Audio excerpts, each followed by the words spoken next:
What's up, everybody? I'm Demon, and the Fortnite World Cup finals just ended this week, and gaming history was made.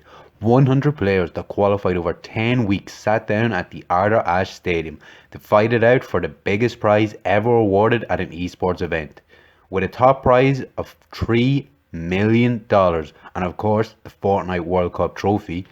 This was the most stacked gaming lobby of all time, going 6 unbelievable games before the eventual winner was crowned. It all kicked off with Fortnite's favourite resident DJ, Marshmello, kicking off the festivities. Fans cosplaying their favourite skins, a packed stadium, and was just an all round fantastic show.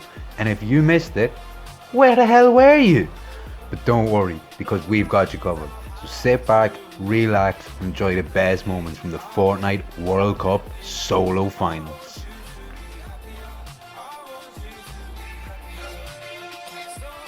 The average age of competitors, just 16 years old. If you're a younger fan here in the audience, you dream of one day being here. If you're the same age, you look to your peers as people to look up to and aspire to be as good as one day. If you're a parent, I'm sure you can imagine what's going through these kids' minds. Here we go, folks. Tfue on your screen. Block has been his place forever, Dr. Lupo, and he is not shying away here in game number one. I had a chance earlier during warm-ups just talk to Tfue about this landing zone. The opinion was basically, I don't care who else lands here, I'm going to take it. I'm going to clear out every other opponent there and roll on through. He's got a chance to go up the hill potentially for ballers if those remain uncontested. He has a free legendary chest right here in the middle. And look at the inventory already. Blue pump shotgun, gold tactical AR, gold standard AR, a mini bandages. He's got brick for days here. The resources are incredible. A loadout already. He just needs some mobility. Maybe drop one of the ARs depending on ammunition at a certain point. Gotta find some shadow bombs.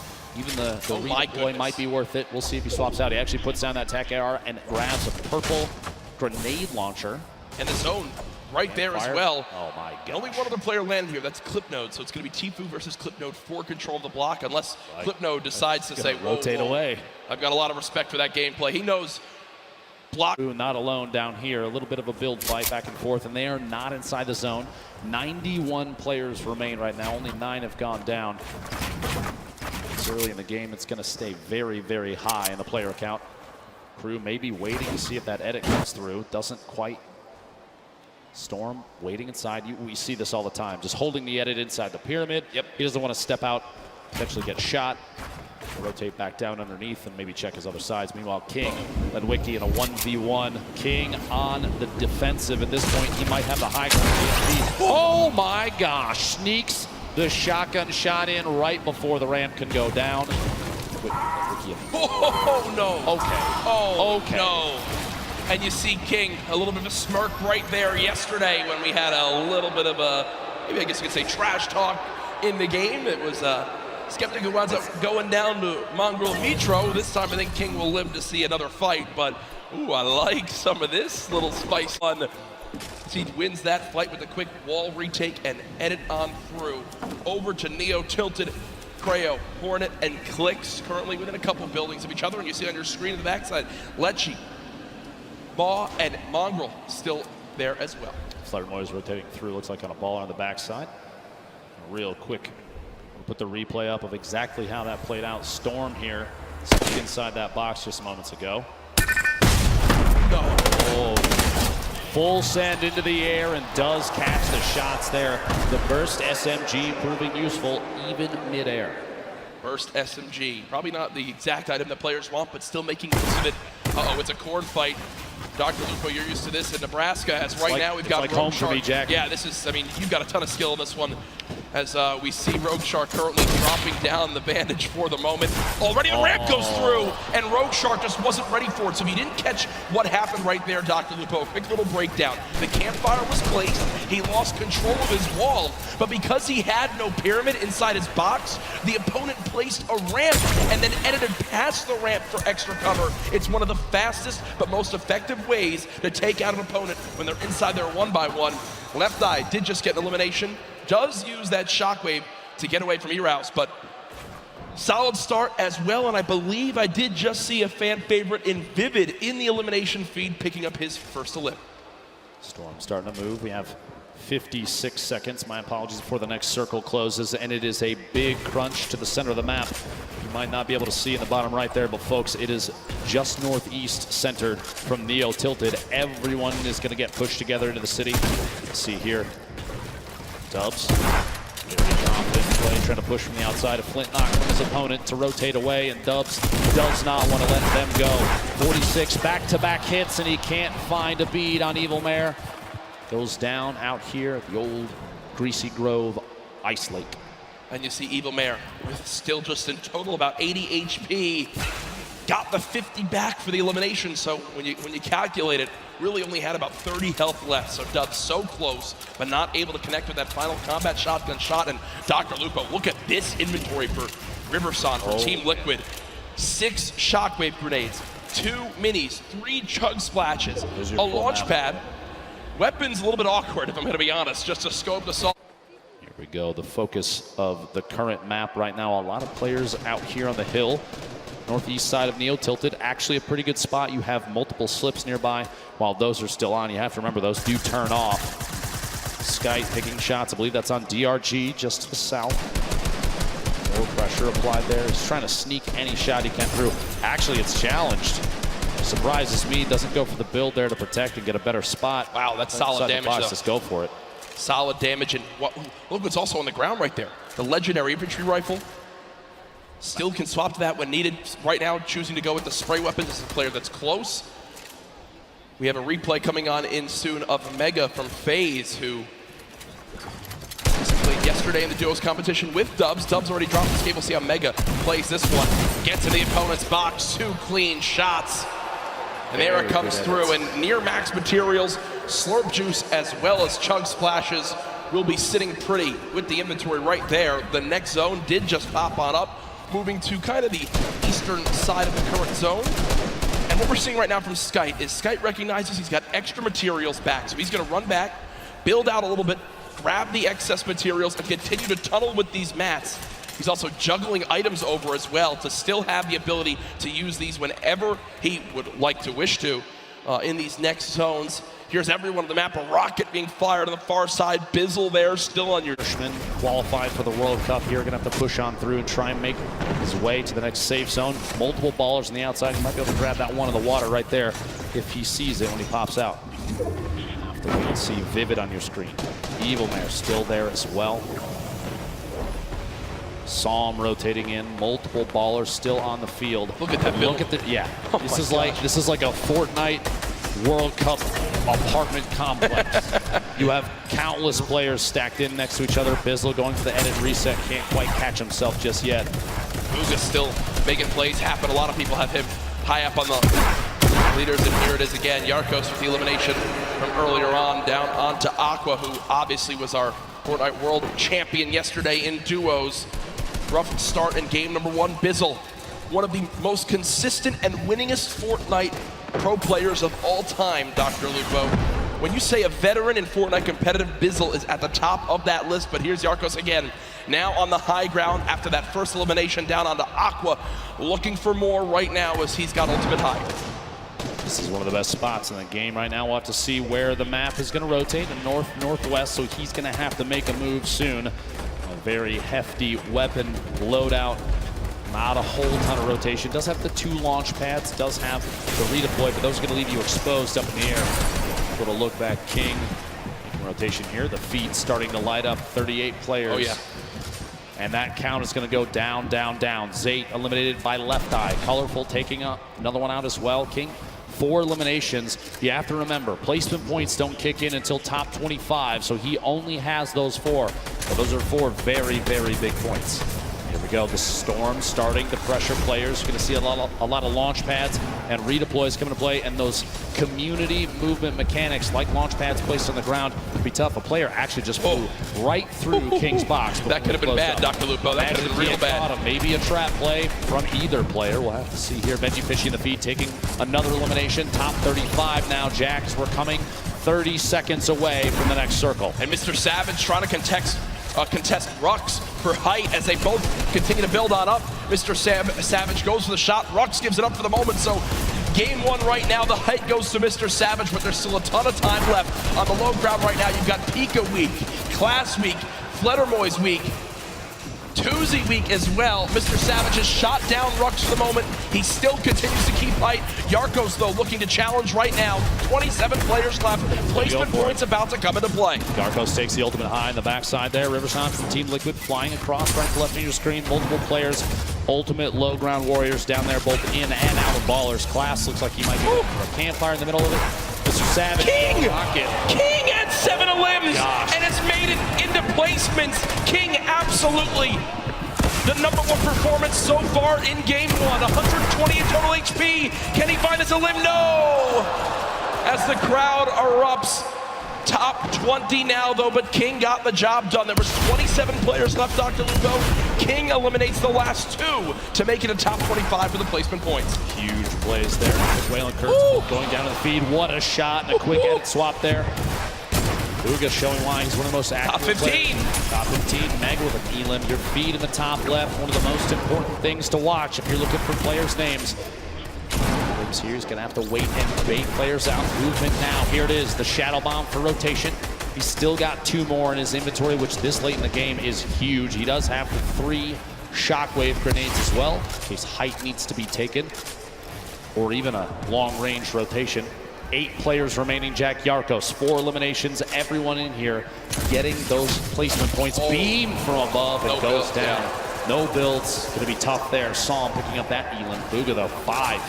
Right now moving forward. But not only that, 2 Shadow Bombs left, still with shockwave grenades too. The #1 point we've seen in competitive Fortnite this weekend, when do you use the shockwave to go for height? It's Sam currently on height. Bugha sees that. That was him taking a look for exactly where the player is. I think it's time, Dr. Lupo. No, Shadow Bomb will be used. Okay, so not quite doing it yet. You're looking for a high ground. Yeah, I was looking to see. He's saving those. Don't you worry. I guarantee before too long, a player like this is going to make plays. Sitting the edge of the storm, the box up. He's going for edit shots. Big hit. My gosh. The outside. Bugha picking up his 6th elimination. Creo, Rux, Bugha all on the low ground. Bella EU. One player to shockwave the height. It's still Sam up top. Still got it. Same floor as Creo. 1v1 up top. 1v1 on the bottom. Stuck in the box. Big hits. Back-to-back shots. Bugha picking up another elimination. Bugha is insane now. Almost going to be his game to win. We'll see here another one. Can he find the 9th elimination and the first victory royale, the World Cup solos? Dr. Lupo, it might be time soon. It might be time soon. Bugha smiling. He's got the health advantage on Creo. He does. Folks, it might be time for the shockwave play. Bugha could soar up into the sky. Go for it. Here it is. Shockwave to height. Shots coming in. No elimination yet for the first game victory royale. Oh my gosh. Confident play from Bugha. Here is Aqua versus Twins Aqua, as we can't stress enough, our Fortnite World Champion from yesterday in duos. Only with a common SMG is Twins, and pumps being missed left and right from Aqua. And I'm going to tell you right now, Aqua's going to be upset with himself on that one, Dr. Lupo. That was a sloppy fight from both sides. I'm going to say it right now. Those early game fights can be very, very awkward, but we also have the first elimination, what we saw earlier. And it was Bizzle with the common pistol and then says, here's your reward. A lot. So again, looking at the map, looks like a lot of players still outside the zone as you'd expect, but they'll begin to rotate on through as the first storm will close. Good point, plenty of time to make decisions. Force engagement there, the tree disappears, and that drum shotgun spewing shells out, gonna push inside the box. Can't quite get the wall if the trap was placed. No luck there, doesn't have one in the inventory. Nick's still trying to apply as much pressure as possible without having to chew through too many rounds. Reload here, the drum shotgun. So much damage dealt with this thing so far. Wouldn't be surprised if he goes in for it here in just a second, and he does. Watching that corner, Hornet still on the defensive. Long-range spray from a drum shotgun isn't enough, but up close, the thing is very, very deadly. Nick's picking up first elimination for him in this game. Also with the emote after the eliminations. That's 2 so far. This is spicy. Jack, you love I mean, I love this. You love it. I get like 1 limit for every 3 games. So every time I have the option to vote on an opponent, it's fantastic. A very important note there. Nick's had the Pitch goes down to Mega. Big names eliminated early in this game 2, the World Cup solos. Keenstar holding this edit yet again, just trying to wait and watch to see if he's going to spot this player, make a move. This might be an opportunity to make a play here. Twins kind of baiting the ultimate high ground here. Quick little resets, going to go for a wall replace. Does get it. Pressure applied, going to jump up. He built the ramp preemptively to defend against any shots. Here it is, a shot from the side, does make contact. Twins down to 90 total HP. Big hit there with the shot. He can try and rotate up on the outside, getting pressured against the edge of the storm, and a build-off is kind of the only answer at this point. Quick edits down, doesn't quite find that the player inside ahead of him has the lead. Another big hit, 14 HP left for Twins. A build fight is all he's got left. He could shadow and try and get away, but if the player inside is smart enough, Keenstar knows exactly where to shoot. Twins is going to go down. We'll see here. One pump is all it takes, though, with this thing. 150 HP. Oh my gosh. They're almost going down there. No shield remaining. A back and forth between these two titans of Fortnite. And there it is. Keenstar finding the lead with the shotty there, and Twins eliminated. Move towards Storm Surge kicking on in. I do want to point out where this next zone is. Spoke to production. We'll bring that back in for you all to see just how insane zone number 2 will be for everyone on this map. To go down before damage starts to go out to those that have not dealt enough of it. Yep. Multiple players bunkering up here at Happy Hamlet. Not a whole lot of real estate left. Shots going out there. You heard that minigun, one of the very good weapon for applying pressure to structures, especially when you see other players are taking shots at the same target. Let it fight the top left of your screen there. Replay between Niddle, opponent inside the box. Caught above, but headed down. Can't quite find the first shot. Follows through with a second, third, fourth, and the elimination. He had 1 health left.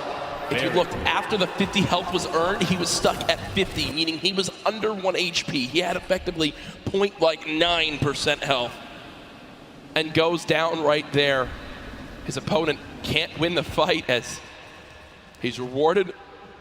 Nakamura on your screen, 179 total HP, and that's a tough battle you have here, Dr. Lupo. Do you use your last healing item in the big shield for only 21, or do you hope maybe 179 health is enough for the next fight? It's a double-edged sword, a tough decision to make. Storm Surge still active. 4 more players need to go down before it ends. Trying to get the wall there, can't quite find it. Quick edit up and out. Solid Gonna make the rotation away. Waiting. This is just an opportunity. He's basically trying to bait to see if the player inside is gonna head out. Shockwave. Lecce hits the tree. It might cost him. Pressure being applied now. The 1v1 not over quite yet. Combat shotgun from above right here will be very effective. The spread from a top-down position like this is like a guaranteed crit. Here we go. Shot from behind. Can't quite make contact yet. Zone now hitting for 2 as well. Player's gonna have to go for it very soon. Here we go. Another shockwave to push away. Storm Surge is active. He's way above, and those bandages are gonna be key to survival. We'll see. I guess the swap in position. She took the high ground temporarily here. They're at a point now where they basically just, one of them needs to get in a fight. One of them needs to win this fight if they want to survive for the 50 extra health. Lecce slowly taking this damage. 2 ticks every second, and it's going quick. Dr. Lupo now down to just 12 HP. This could be done here momentarily. Good shot, no! Moffin wins it with the quick shotgun to the dome, and you see, using 4 bandages, the 50 health puts him back up to 100. It should be enough to move on in. Storm Surge now over as well, and the next zone just popped up, and it's even more southwest. Tfue still alive in this game. So far, 0 eliminations, still though with this magnificent inventory for the late game. I just want to say that the bait outside in the storm, forcing your opponent to take damage knowing that they're not healing through their own HP, basically a way of weakening them, and then you choose the time to engage, means you don't even have to be as active as before. That shotgun, Tfue take a couple shots on that player on rotation with the Shadow Bomb. A little more difficult to see them since they're basically invisible. They are a shadow. Yeah. Is that why they call it a Shadow Bomb? Not entirely sure yet, as I'm still figuring that out. Tfue not safe in the next zone. Is he going to use the launch pad? Is he going to try to use whatever his opponent places down right here? Oh, no damage being applied. Maybe an attempt to try and bait. Doesn't put down that launch pad. Here we go. Thought for a second he might go for the Right. zip. Chooses not to, flying past multiple players in bunkers shadow on bomb. move. And here we go, shots from the backside. Pressure being applied on Tfue, and he's going to have to box up for just a second. There it is, shadow bomb and door edit. He'll make a move on the outside. He is in the shadow form still, and you can keep this by jumping against the wall. That was not a good shadow bomb, I can tell you right now. Gotta be disappointed there. Big hit from above, down to 55 HP. Tfue, the edit from the outside, and he is eliminated by King. And look who it is again. King, the player with 7 eliminations in game number 1, keeps the aggression going in game 2. The heavy sniper that immediately destroys that wall and is rewarded with incredible loot, almost max builds as well. Tfue, a very quiet start to today's World Cup competition. Here's that elimination on Tfue, shot from above. A little bit of shield damage, but a big hit from the outside. Using heavy snipe to take that wall almost instantly. Very intelligent play there. Again, more aggressive players we've seen thus far. Yep, and it's working out up to this point. Oh my gosh, this is back down at Happy Hamlet, right on the edge. So many players on the east side of the safe zone, and this is a far southwest. Remember, about a third of it is in the water right now. Nobody's on the island, the outside. We're going to see where this goes next. There it is, focused just to the west. That submarine atop the ice mountain right there. But look at how many players are stacked on the right side of that zone. So if you're currently in this next zone, on that north or east side, you can put a ton of damage downrange as everyone has to move right at you. You see Karu does go down to Diego GB in your elimination feed. Drop coming on through. Crew boxed up, Creo boxed up. Rux under 100 health, has to play this one safely, but they are so far on the east side of the zone. The storm is going to move quite quick, Ben. And they've got to be ready for it. There's already the first shockwave used. Rux trying to shoot them from behind. Not able to get elimination there. Class so far away. Will use the launch pad and just begin to move towards this circle. You have to think at this point with both placement and eliminations before too long here. King maybe taking an opportunity to push into the first place position on the leaderboards, especially with Bugha going down so early in this game, 90th place. I love this outfit from Rux right now. He's a dinosaur. Rux is, no, I'm talking about his real life Yeah, outfit. he's a dinosaur. He's set up to play in the Fortnite World Cup at 1, and then he's got a dinner date at 7:30. So good for him. Listen, class is everything, Jack. I mean, the guy looks great. I'm going to give a shout out for that. Best dressed, 2 extra points. A Fortnite World Cup champion right there, Rux. But only a 6 damage tag from the side there. Doesn't have to panic too much. That I would panic a little more about. no, when you have no movement, in that part of the zone, it's literally exactly what I just spoke about. King on your screen, but also something we haven't spoken a lot about, Reverse 2K. Duo with Ninja, unable to qualify together for this competition, but did make it into solos, and now seeing what he can do by himself. Was on the farm side of this zone, so also not a fun spot by any means. Quick note, King currently has the highest damage in the match, 574, meaning, like I said, that aggressive gameplay. Still in it, still trying to win, still trying to get the beat on players, and a quick beam on Aspect up the ramp, caught off guard by an edit play. A shot through the wall, gets the follow through with the edit. Nate goes down. He is playing out of his mind right now. King reminds me of like Vinny and Zextro back from the earlier duo competitions when they would just try to fight anyone they saw. King, 7 eliminations in game 1, now 4 eliminations in game number 2, and there's still 42 players remaining. And there is only one person in the next zone that just popped up, Dr. Lupo. It is as far west as possible, and look at those arrows frantically moving on over as everyone knows prime real estate is available. This is one of the most insane zones I've seen. Look at, no one's in it. No one's in it. Quick couple notes about King, one of our players from Argentina. He is the minimum age required in order to play in the Fortnite World Cup. A 13-year-old savant. Wait, King is 13? He is indeed. My goodness. Jack is 11 million times better than both of us combined. Yeah, I mean, that is absolutely ridiculous to think about. Cosmic on the height. Vivid is still alive in this game. Artbro is still alive in this game. Draken's still alive in this game. What does King use here? Looks like will again place the launch pad, and what you saw right there, a ramp placed backwards to bounce off of it so he doesn't go all the way up. It's basically a sitting duck up in the air. Kind of flows quite quickly towards the opposing player. King. Imagine winning $3 million as a 13-year-old. I mean, I think I would have bought like a Razor scooter when I was that age. Probably. And enough ice cream to, well, don't really know where I was going with that one, but to be honest, there's going to be a lot of ice cream. Surprised that food's the topic here. The push through the air. King getting aggressive into the next safe zone. Here we go. Going to have to hold a wall for just a moment. Little drop down. I like this repositioning. He doesn't want to remain in the same elevation. He's got multiple floors now in case he needs to take a drop there. Yarkos gets beamed from the side. Eliminated by Scalar. Arkram in the feed, pick it up, and Elam on Bella EU. Dubs, Bucky, multiple players still in this game on your screen. Clicks taking out Cease in the feed. 29 players left is the big thing to note. Four away. more from placement points, which if you make it to the top 25, instantly 3 points earned. That is on the mind of every player still remaining, and the zone's still moving west now. Shots through. Minigun, a quick swap there, picks the shotty back up. Interesting little play on the fly there from Zell. Trying to do it just enough damage to the wall. Here we go. Shockwave. Going to look for optimal placement. Maybe a little bit of time to disrupt a Shockwave into a Shadow Bomb. 9,000 IQ. I didn't even know you could do that. Get all the way across the map and take as high on the mountain as possible. Very excellent play there for positioning the King, the star of the show thus far for game 2. 5 eliminations. We are in the top 25 for placement now, so those points go out. That's got to push King even higher on the board. Yeah, King was already surging towards the top of our leaderboards. Now could very well be after this game. King spraying on through with the submachine gun. Players moving as fast as they can over this mountain. The left side of your screen, now the full screen. Enku still moving through. Look at how fast he can tunnel. Benji Fishy's still alive in this game, just took down Drakens.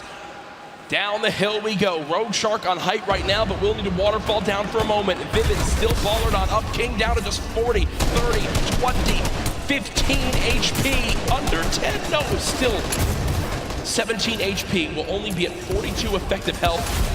I mean, if he gets any further than this, it'll be an absolute miracle. And no, down goes King, but I think one of the crowd favorites beginning to emerge today.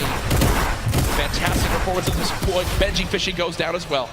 A little bit of a crowd building up behind him. Dubs still in a baller at the bottom. Top 15. Star sitting on 2 eliminations in this. The entire field is at the bottom of your screen on the left with Road Shark remaining up top, forced into the drop. Let's get away, looks like a Shadow Bomb to save from any fall damage. Vivid beamed on the rotation up to the ultimate high ground. Vivid's on height. Still there too. Vivid's on height. It's an opportunity here. Can capitalize and take shots on all these players rotating. At this point, Vivid's best bet is to force players out of ballers into fights. You don't want to let them remain inside and safe. If you pop them out, it may be an exposed position. Other players will take shots, and that's going to get you in a better place. Look at the ballers. The ballers beginning to scale the mountain. Vivid, I think, still has high ground. Has time to pop a mini by chance? Nope, nothing as of yet. Now the fight for height begins. Vivid building on up. Arkram in your elimination feed now into our top 10. Issa, the controller god as many regard him as, takes down Sam. Another one onto Thatch too. So Issa from Europe getting involved in this game as well. Vivid and Road Shark all the way on high ground. Still multiple ballers in play. Ladies and gentlemen, this is the Fortnite World Cup solos competition. This is game 2 of 6, and oh no! Vivid has lost the high ground, but he says no! This is mine, young man! And takes it right back. No mats! No mats!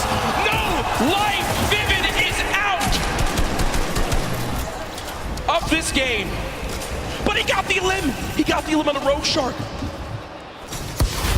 He's at 2 eliminations, sitting in the middle of the pack right now. 7 players remaining. The end of game 2 right before your eyes, folks. 120 total HP. He can't spend any time out of the zone right now. Player going down inside the box. Can't quite get in. One right behind outside. Can't find a beat. Issa goes down, placed in 4th. A 1v1. Dubs, the ultimate high ground. The crowd cheering behind him, looking to see if he can capitalize on this advantageous position. Down low, it's Dubs versus Skite. A little bit of a build-off between the two, layering defensively against each other, but Dubs, no builds. One build. The flint knock to save him on the drop might be the play, just outside ahead of the build. Maybe can catch himself. Oh my gosh, is he around inside the storm. This might be it.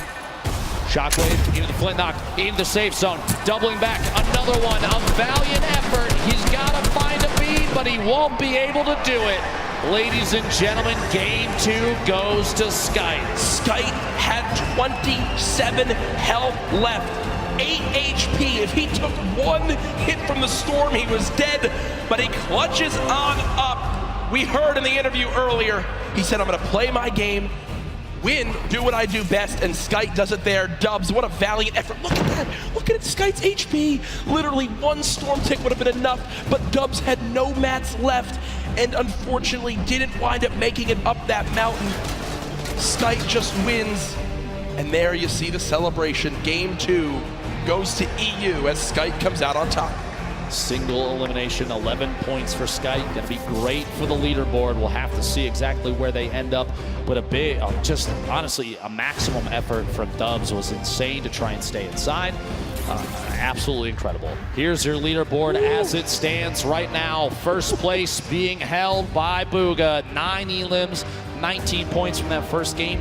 No showing in the second game, but it's still enough to keep him all the way at the top. But King slowly climbing his way up to the top, just behind now by only 1 point. Folks, King can't drive because he's 13, but he can win $3 million today. When you talk about lives being changed. You're gonna get, yes, a fair split at the map here, and that's exactly what you like to see. You want everyone to have a fair shot at the map. So let's go and see as Skite is looking to land here. We saw Skite win that last game. Yep. It's just outside of Pleasant Park. He's probably playing for some ballers here in our top 10 over on the left-hand side here, Golden Boy. Booga, King, Commandment, Psalm, one of our competitive veterans doing so great right here. Even with that one win though, Skite is still in 6th place. Yeah, it's wild to think about that that's what it took for him to be able to climb up into the top 10. Only 2 eliminations to his name currently standing. But we're gonna keep eyes for the time being here as we head on over to Junk Junction.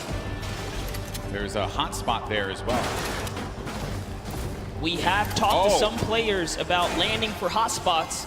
I actually just got word from production in the back. King has been eliminated off spawn. Wow, that's huge. That's gonna be a real big setback. We've seen players like Zayt and Sap really fall behind yesterday off of one game not going their way. That is rough, man. That is certainly not gonna be pretty for him, but hey, you have 3 more games remaining. You just gotta shake that one off. Moving on though, we're checking out the action at hand here. You're gonna have Tuzel push right in.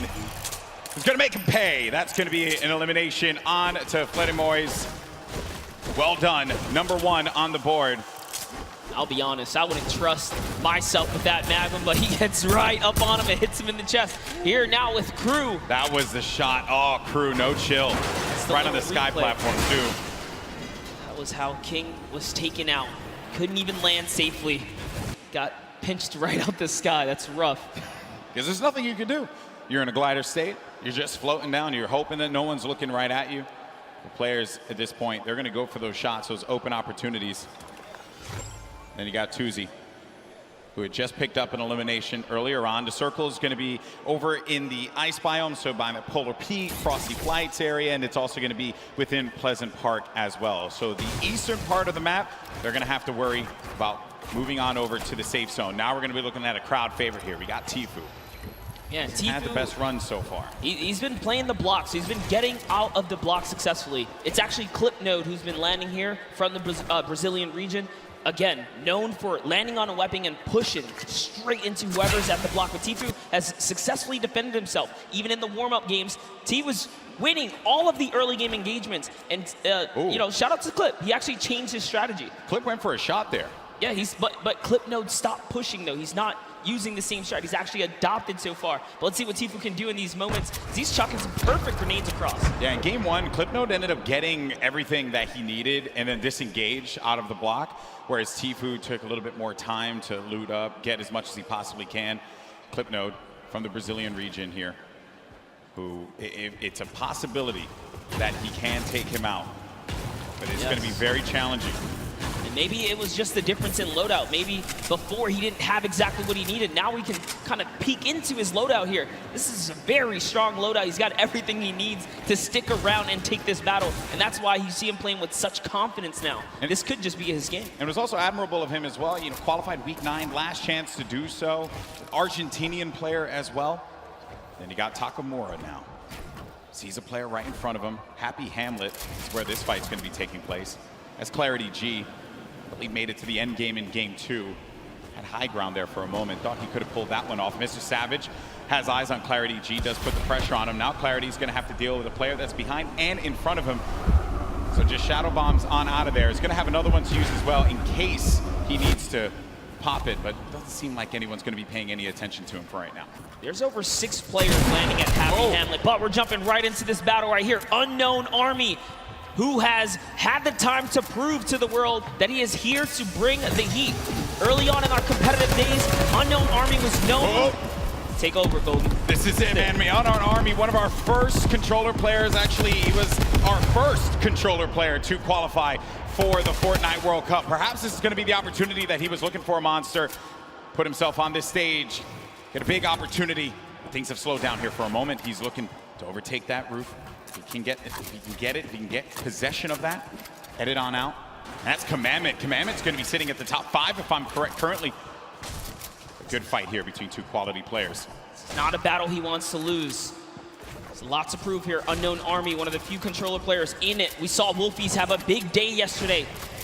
That wall's his. He's got the aggro. The last one is not, though. He's charging right in, and Commandment's going to have to get out of there. He didn't want to deal with that player. He knew the Unknown Army just had that beat on him.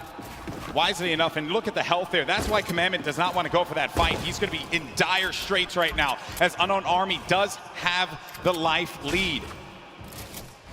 He's just taking all of these platforms, too. He's gaining control slowly but surely. Nice little peek right there. He goes for the staircase first. So clean. Doing this all with a controller. You know we have millions of players that play on controller at home, and he goes in, does apply white damage. One more, that's going to do it. Commandment was in 3rd place, and Unknown Army now made him put in the place that he wanted him to. Dominant. And a little taunt to throw some salt on the wound right there. Now hopping to the other side of the map, we have Blaster, who's looking for a vehicle. He does have a baller, and his main priority right now is metal and more loot. Let's take a look here. We got Martine. He's got eyes on a target. Also using his Skystalker skin, one of my personal favorites. Charges forward with that drum gun, close range, but no, it was Low Boom who gives him the hands there. Fun fact, Christian, our boy from Fortnite VR Live, told me look out for Low Boom. Someone to definitely take eyes on. They did eliminate one another though, so Boom not in this one. Maybe you can find some better luck in games 4, 5, and 6. Yeah, that is the risk you take when you jump into someone's box here in the Fortnite world. Leshy, another controller player, bringing it back to the good old nostalgic Tilted Towers for that close-range PvP. He's going to get shot a few times right there, but still keeping his cool. He has plenty of extra shields and mobility. Shockwaves are going to be great for maneuvering around this congested area. That's what it is. 4 players in Neo Tilted right now. You have to be careful. This is a controller battle, actually. We'll see who can best one another here. Leshy's probably looking to take this wall. All right, he's gonna break into the building now, get that high ground over his opponent. Astonis is just waiting, not making a sound here, seeing if he can bait Leshy into a trap play. Let's see. He's gonna fall for it. Will he make a mistake? And that's really what it is, right, Golden? Yeah, it is. When players are on that stage here in the audience, the crowd, everyone cheering, there's obviously going to be that added pressure. We talked with a few of the players before the game started today. The number one thing that I think everyone brought up to me was just the volume, right? The sheer presence of where we are. Some of them even went as far as to say, yeah, I don't think I'm going to look up at all. I think I'm just going to focus on the screen. That's what I know. No reason for me to try and go above and beyond anything else, right? Sometimes the moment can take you away. You can see both points of POVs right here, both points of views. Yeah. They're looking to take any walls that they can just to gain control, have a little bit of an advantage here. Yeah, this is basically like the Fortnite equivalent of an arm wrestling match right now. Maybe for some of our parents who are joining us here for the first time, haven't watched Fortnite before, they're really just struggling to try and get positioning over the other player. That is the struggle that they're wrestling with here. See, use wrestling again, worked out well that time. All right, Lesh this time has decided to commit. He is now down face to face. There's nowhere Astonish can run. He goes into it. Oh, lands man. the 2 shot. And that's the little tactic right there. If there's a ramp in front of the wall, you have to recognize you are in big danger because there's a nifty little trick to get you in that box. Another one of my favorite players here. You got Legidian. He's going to be in a fight right now. Moves around the side, loses the high ground. Oh, man. That is rough. Legidian not having the best games at this point in time. Pizza's placed 8th on average when he qualified in the online opens. On average, across every game he loaded into. That's very high for placement. And now he's picking up elims.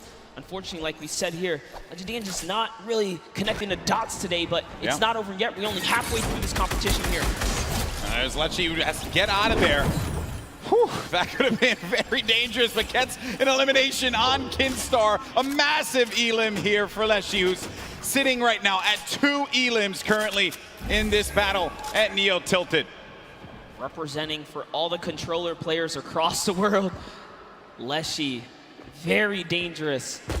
It's going to be a huge upset right there. And you just get close range with a player like Lechi, and they'll punish you, right? When you have the controller, you have that little bit of the ability to just L-trigger. You're going to have, and I know some people are going to be like, oh, L-trigger, low, whatever. But the reality is, right, you got the full use of your arm. They have the use of your thumbs. But when you push in for there, you just don't want to box with them inside of that. It's very rough to deal with.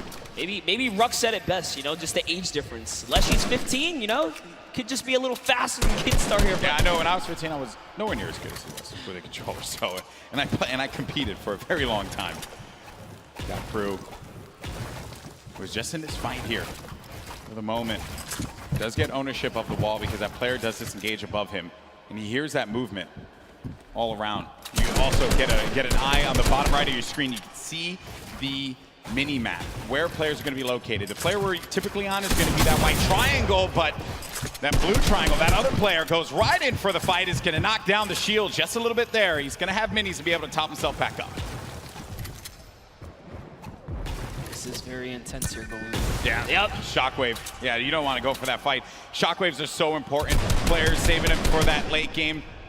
And in some cases, they'll just use it, disengage. You don't want to take a fight. There's no reason for you to do so. A lot of players playing cautiously, as they should, with what's on the line here. But Crew, oh, he marches forward. That's number 2 for Crew. You can see the excitement there. Nice little smirking grin on his face. He throws a peace sign to the crowd when he takes that player Lucky right out. This Happy Hamlet area is so dangerous to rotate through. You have players like Mr. Savage. Now we see Left Eye and Kurtz.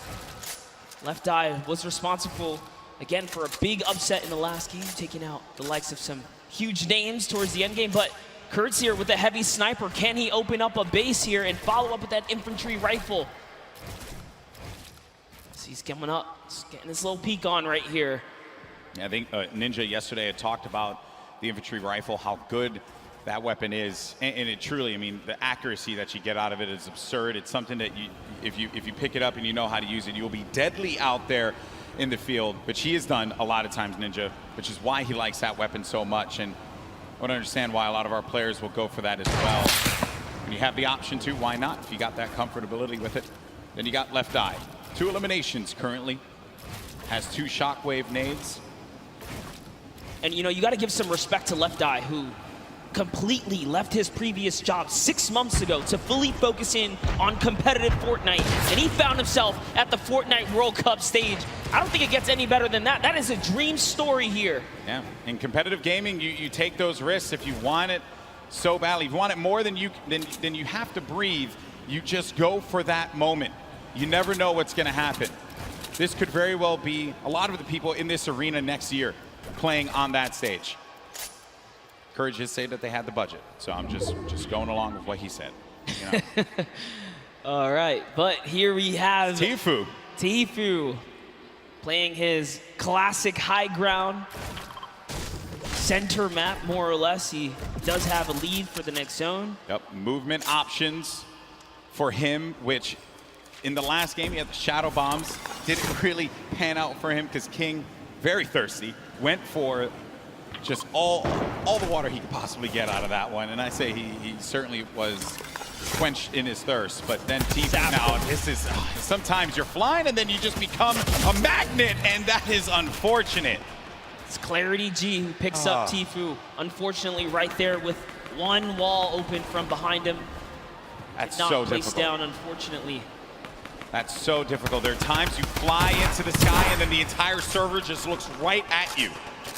It's all about timing in Fortnite here, but that's the risk you take. So now looking at Link here. Link putting some pressure up above. Remember, Storm Surge is in effect in these games, so you have to be hyperactive. You have to be proactive for seeking for damage. But when you commit to battle, you are more than likely gonna have to finish that battle. Here we have Robabs. He's kind of looking up.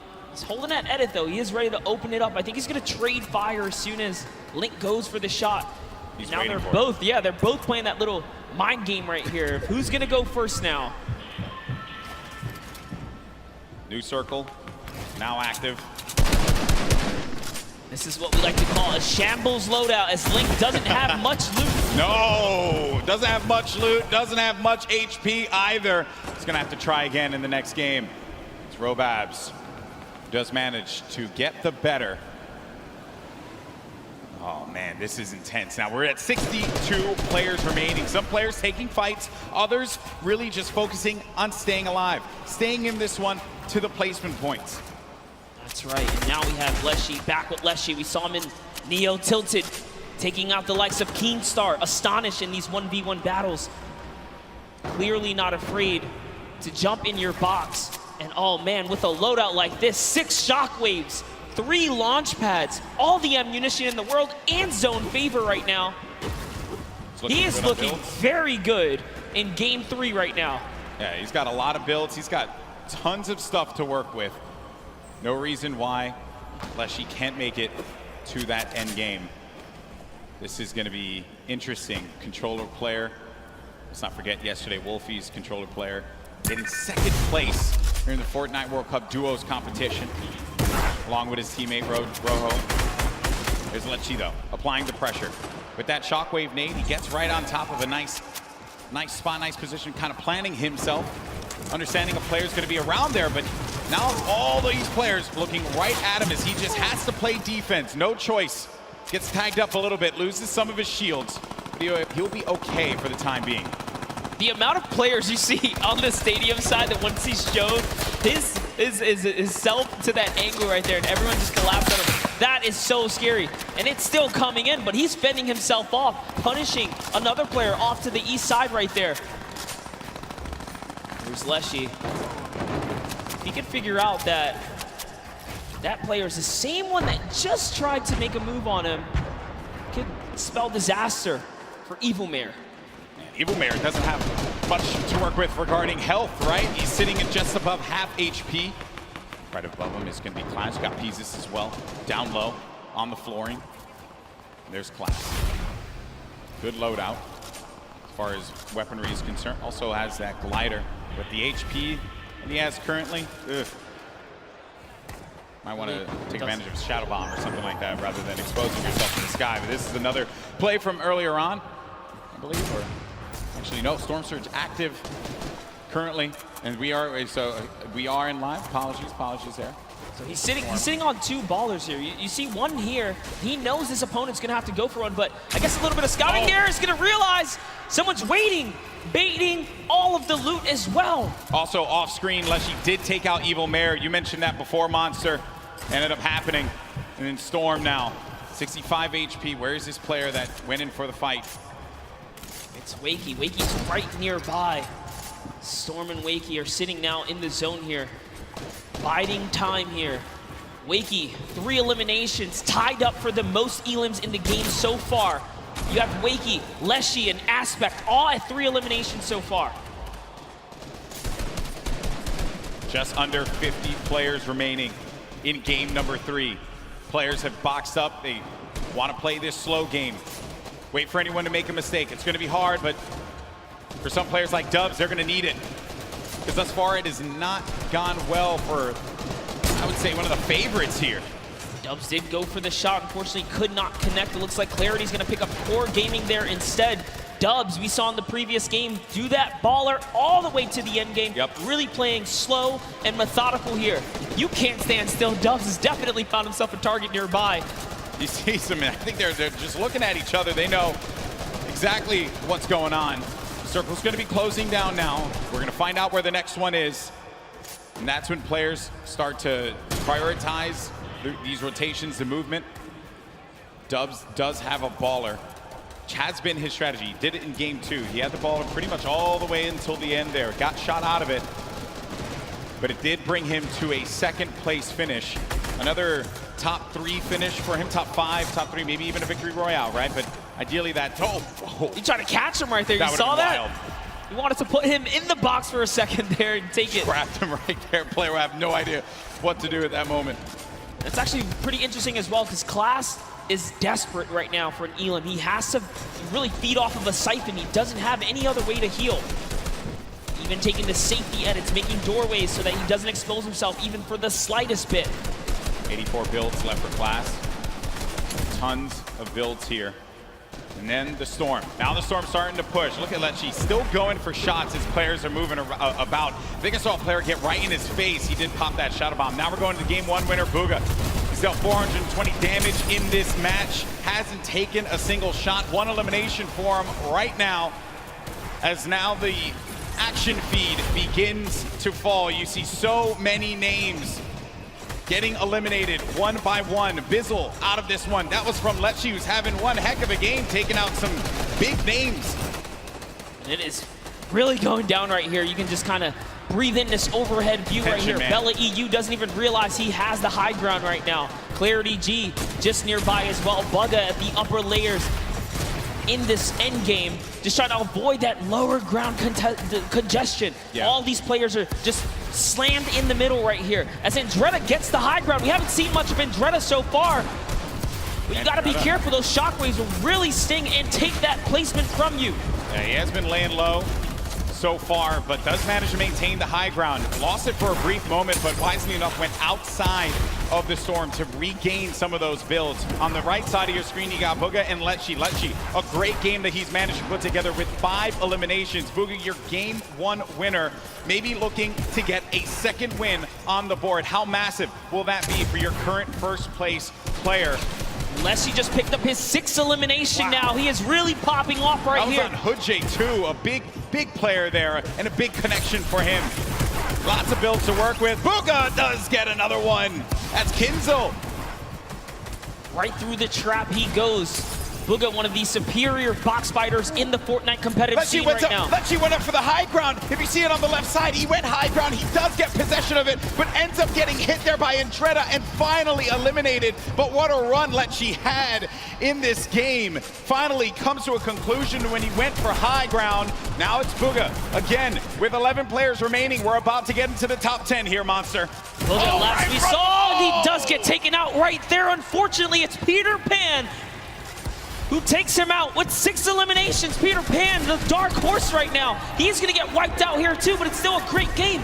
Wakey, who we saw leading in eliminations at one point, is still popping off as well. Skype's in this one as well. Maybe he's gonna get a back-to-back win. Riverson, he's got the high ground, he's got the explodes, he sees players, he has 11 builds, so he has to be very conservative with this. Does pop that player and the baller, forcing them down. Going in for the engagement now. More explodes, 5 remaining left. Player lands in front of him, and he tags him up for a lot of shields there, and Riversand has to reset, needs to be careful not to get hit by that Storm. Someone's gonna be above him! He's too good! An elimination onto Skype. We're now sitting at a 1v1. 2 players left standing here. Who's it gonna be down low?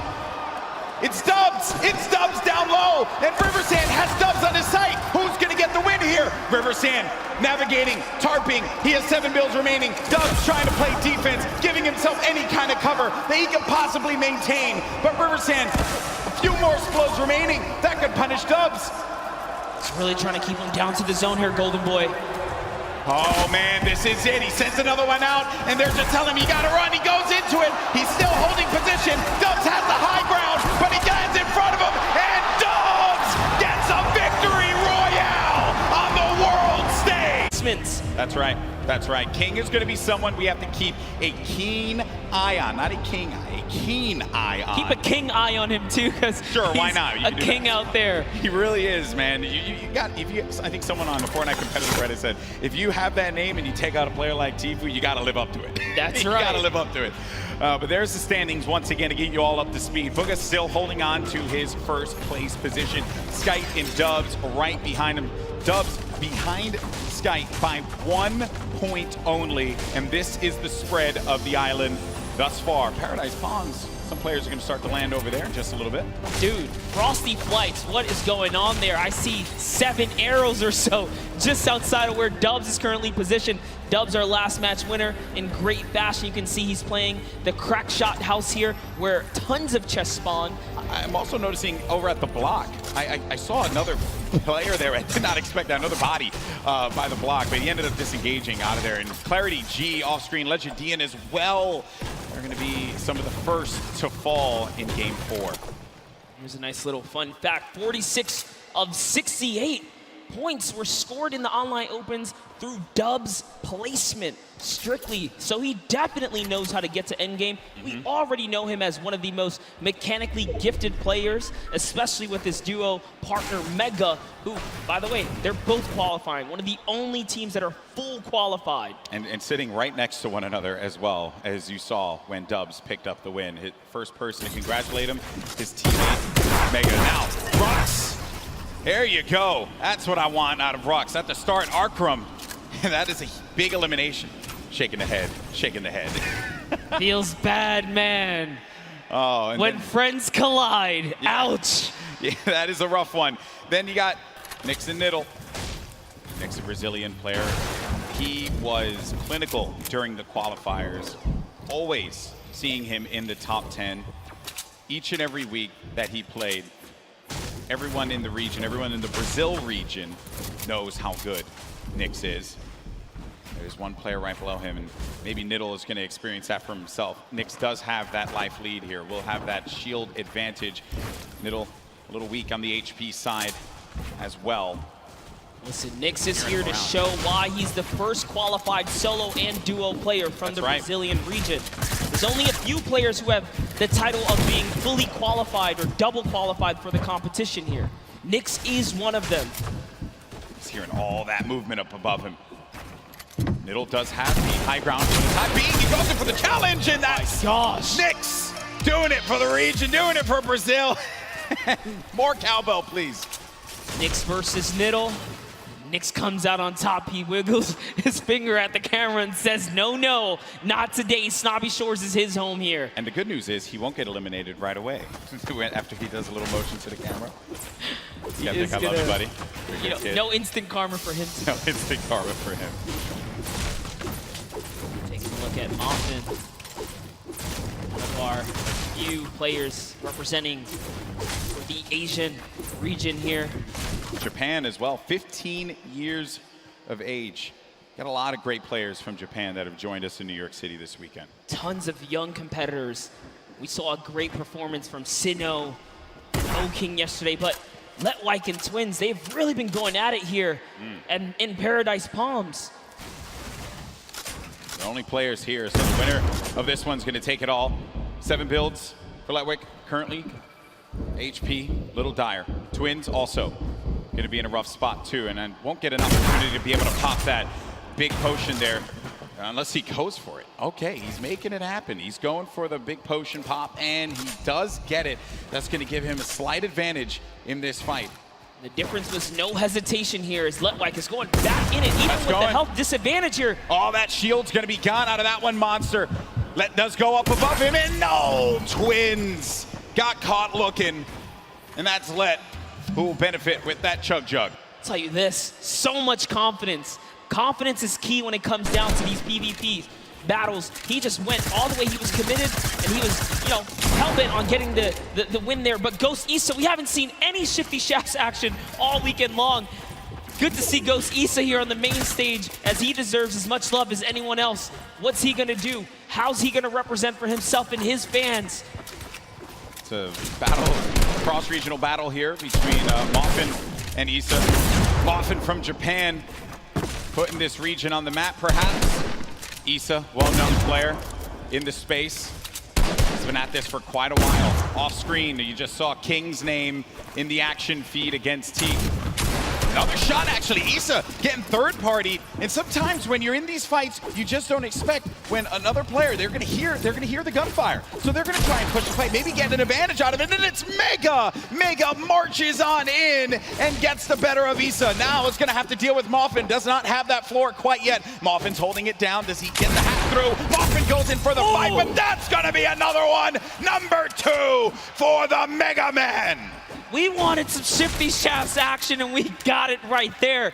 They are just unfortunately in the warpath of Mega. He lands right outside of this area. Good on him to rotate through here and catch him off guard. Here's a nice little replay from That was Teak. That was King the taking out Teak. Yeah, the King elimination on Teak. Huge for him. All right, Unknown Army. We touched up on him in his past earlier today. At one point, he was actually somewhat shunned out of the competitive discords for being too aggressive. Little did he know that was the perfect way to find himself here at the World Cup stage, because it was all about pushing players and getting eliminations. Everyone has their opinion and strong opinions on within the competitive community. I'll tell you this, he came right back as being everyone's, favorite friend all of a sudden. That's good. That's good. Obviously, it's, this is a competitive game that is still continuing to evolve and grow. Players, trying to learn one another's personalities and stuff. I understand we do have a replay, though, from one of the other eliminations that had happened earlier on. This is Pika. Look at this, Pika jumping forward, finds one in front. That's the third party, and this player now having to look at Pika, but that was nasty. Pika made him pay.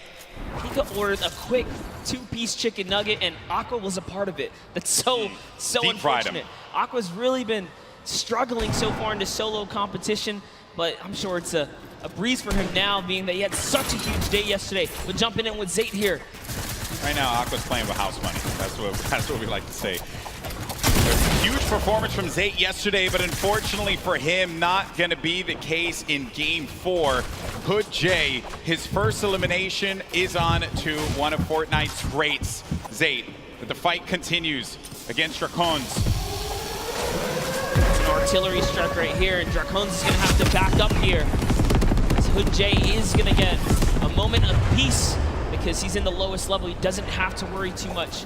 Dracons trying to axe his way through the middle, and he's trying to loot right there. That's his loot, respectively, if he can snatch it really quickly, but no, he's more focused on this battle right now. And sets up a cone as well. And Dracons, from the Brazilian region, so there's just aggression. That's what they do. They'll go after the fights, and they want to get in your face. They don't care. They don't care what region you're from.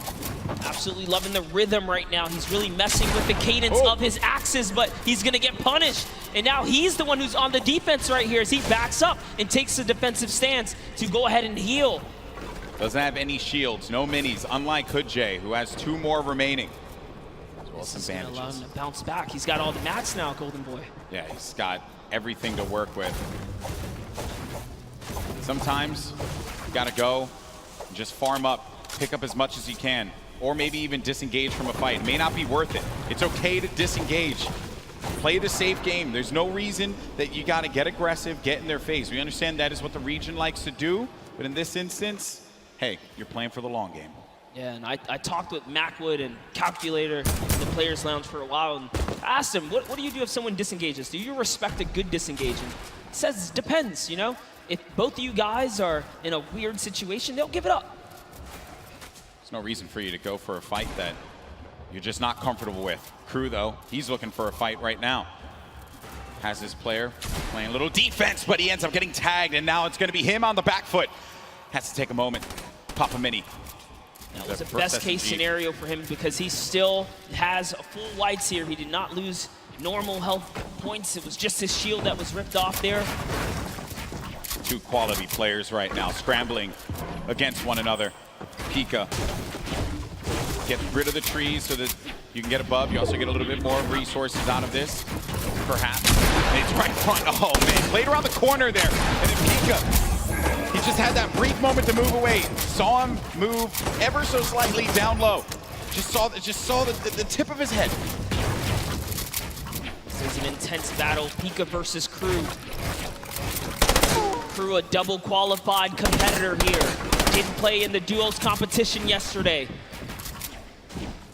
And of the two, he's the one who just goes in. He's not the IGL. Let's see how he can handle himself here when just playing solos now. And he's in the zone. He's found himself in the zone. Yeah, they're going to get ticked for one in the zone, and they're pretty far from it. He doesn't want to play off that camera angle, but he's going to chuck a brilliant grenade right there. It's going to open up the box. Now you're inside of the Storm Monster. What do? You're engaging in this fight. You're losing health little by little. What's the play now? Oh no! Got the med kit, but he couldn't connect. The play was just to go for it. Pika gets the better, but he's going to continue to tick for health. Does have a launch pad though. Can fly back. He's really far from the safe zone. And I just gotta say, that was Crew's game to win. He managed to turn it around and get that right camera dominant angle back, and he could have had it at that moment, but Pika's prime positioning put him over the ramp. He lost sight of him, and he let his guard down. He got punished for it. And this is from Pika's perspective and how he got the better of Crew. With the burst SMG, the weapon that I happen to favor quite a bit. I like it, although I do like to set myself up for failure sometimes, so I'll pick up the burst SMG. It won't really end that well for me, but for these players here, they know how to take advantage of each item in Fortnite. They're so good at really working with what's in front of them. Now the format, as we mentioned before, we're pretty far from it, okay? So when you get to 25th place, that's when the placement points start to tick, but each elimination is gonna give a crucial point. These have been some low point games. If you watch the online qualifiers wondering, man, we're seeing players getting 60, 70, 80 points, even 100 in some instances. Those are the online qualifiers, a different format. These are the best players in the world going against one another. The gameplay is going to slow down just a little bit as they all fight for the positioning. Yeah, this is definitely that time in the game when everyone kind of positions up and the heavy congestion begins, but King doesn't care about that because he's King. He's looking for a fight in arguably the worst zone to fight in, approaching zone 4 and 5 here. He's a savage. He's a savage. He does not want anyone else to sit up upon that throne. It should only be him, but it's okay. Sometimes you don't have to be that thirsty. You can move away. That player popped that ramp in front of him. He gets out. And look at this, look at that. That was so brilliant. He changes his angle there. He says, you know, I'm not going to use this side. I'm going to go around and start collapsing in on you, just losing or pushing that player out in uncomfortable ways. Oh, I like this. He's going down low. Master at finding angles here. He's just looking for the best way to break apart his opponent right now, and he's really playing mind games. Now, suddenly, this guy doesn't know what side he's safe on. He's losing all forms of real estate right here. You know, King, he just constantly wants to be in your face.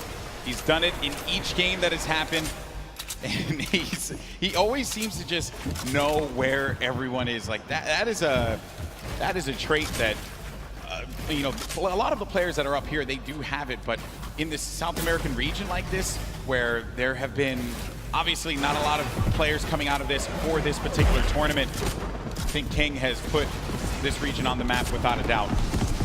He is truly representing here. This King is tracking is phenomenal. He's still keeping track of Tuesday here. Now deciding he's going to replenish some materials and refortify all of this area. Sanctioning to himself here. This is why he's in the running in the top 10 here. We saw him get taken out earlier before, but this is why he plays the high risk, high reward.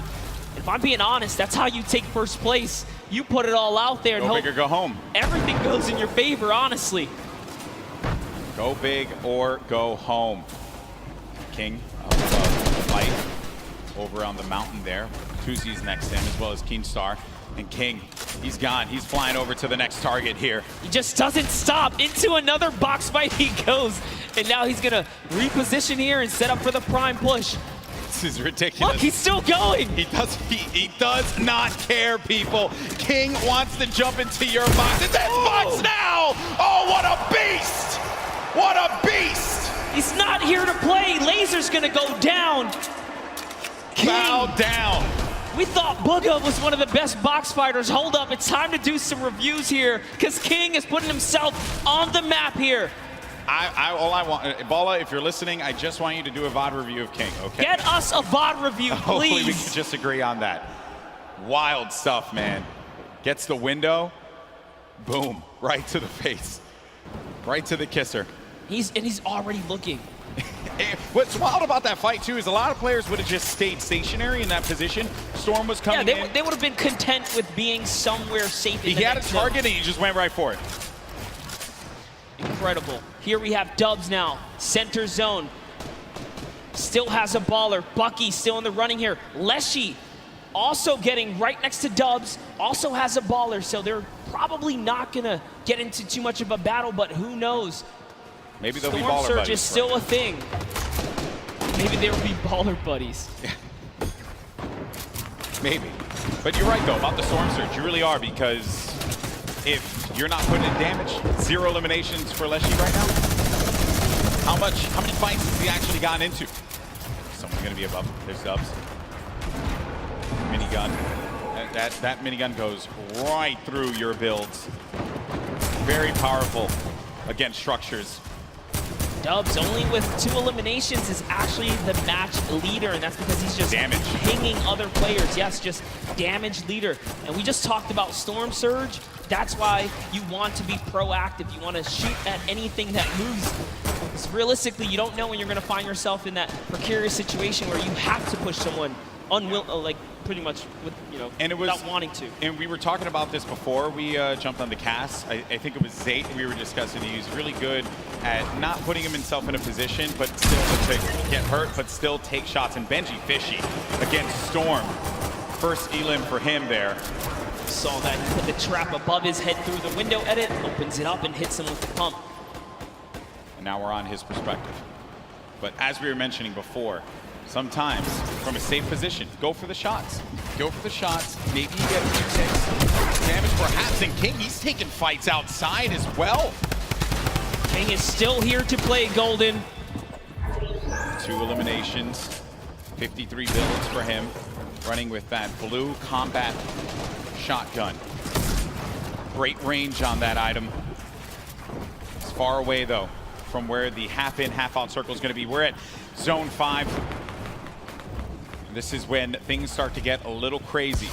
What does King have as an option here? Is he looking for people on the move and then punishing them? Maybe trying to get the community launch pad, perhaps, if someone throws that down. What is he looking for here?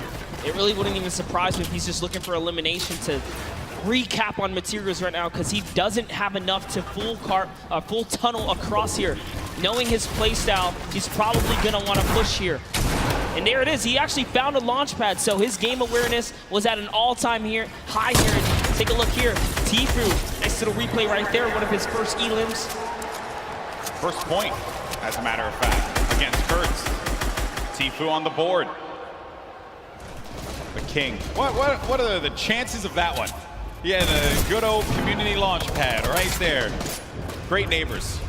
Paying attention to what's going on here. Can Tfue make a big comeback for himself here? A little concerned about that player who had edited out. And Tfue did have the mark on him. That guy, though, you hate that one. When you just get focused on so much. You're out and about, trying your best to stay up in this game. And then everyone looks at you, and Tfue again, he's doing damage, but he's not getting the elimination. Other people are siphoning those away from him. Yes, Prisionero was just snatched from him. That's another point that unfortunately does not go his way here. He does have some shadow bombs though, so he will be able to make it to this next zone. He decides that he's close enough to try and tarp in, but now he becomes the target of the server because he's only building in wood here. People can take note of the structures being used. That will give you an indication as to where they are currently. Our players do build around 2-box metal, perhaps. Metal, the strongest structure. In case you're wondering, maybe you're watching for the first time, wondering what's going on here. Your Game 3 winner, Dubs. 2 eliminations, still has that baller, but it is a very weak baller. I mean, look at that thing, it is cracked up. Not only that, he doesn't have health either. He is very, very weak here. has tons of materials though. He just has to play for placement to continue to hold this lead that he has right now on the competition. King gets taken out by Mongrel, unfortunately, right there, and Bugga is still in the running here as he catches Quexy, and the kill feed is lighting up right now as players are dropping, and we're approaching placement points finally here. We're getting very close to it, Monster. Once we hit 25th place, everyone's going to start to earn some points. Right at the side of your screen, 3 points for everyone still alive, but Dubs, and we mentioned it, that baller was in dire straits. It was not going to be able to survive another rotation, and neither was he with the HP that he had currently. Then the rotations, everyone's starting to move here. They have some shadow bombs. They're going to use those and get to the other side, get to the safe area, build around and protect themselves, and hope that they can continue to gain more placements as we take a look at the overhead. That's right, he was holding his breath because he needed to get that top 25. He didn't break it through in time.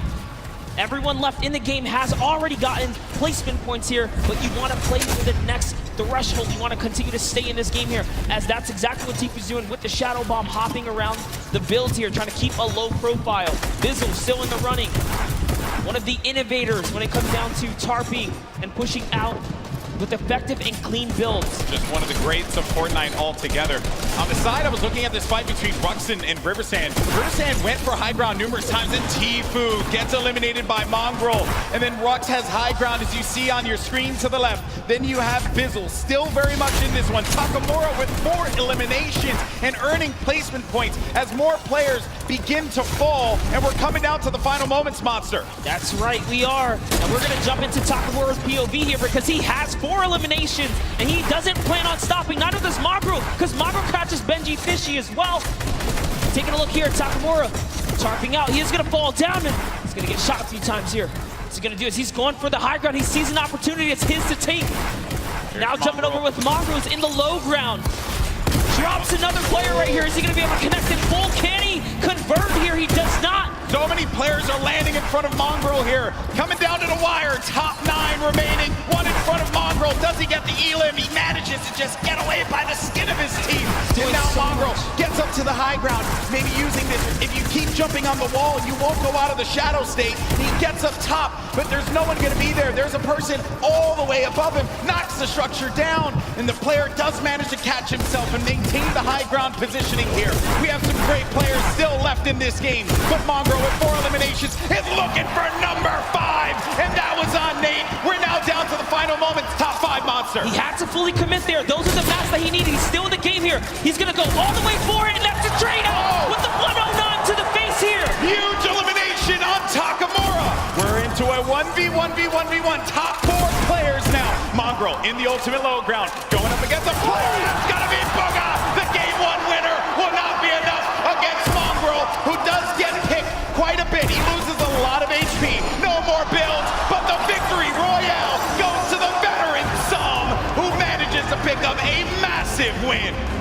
Using the shockwaves in the final moments to snatch the high ground, Som claims a victory, but it's Mongrel who had a ton of eliminations and really was the ruining factor for so many of our top 10 competitors in that round right there. Mongrel was running roughshod in the ultimate low ground, but it's Som, the vet. He has performed in so many competitions at a high level, and it's no surprise here. When Som gets that high ground, everyone needs to look out. He's so good at that. Mongrel had no builds left. He had no HP to work with. He did the job he needed to do. Top 2, he got 2nd place and a bunch of eliminations. And Shockwave's late game again, Monster. Such a great piece of equipment that you can use.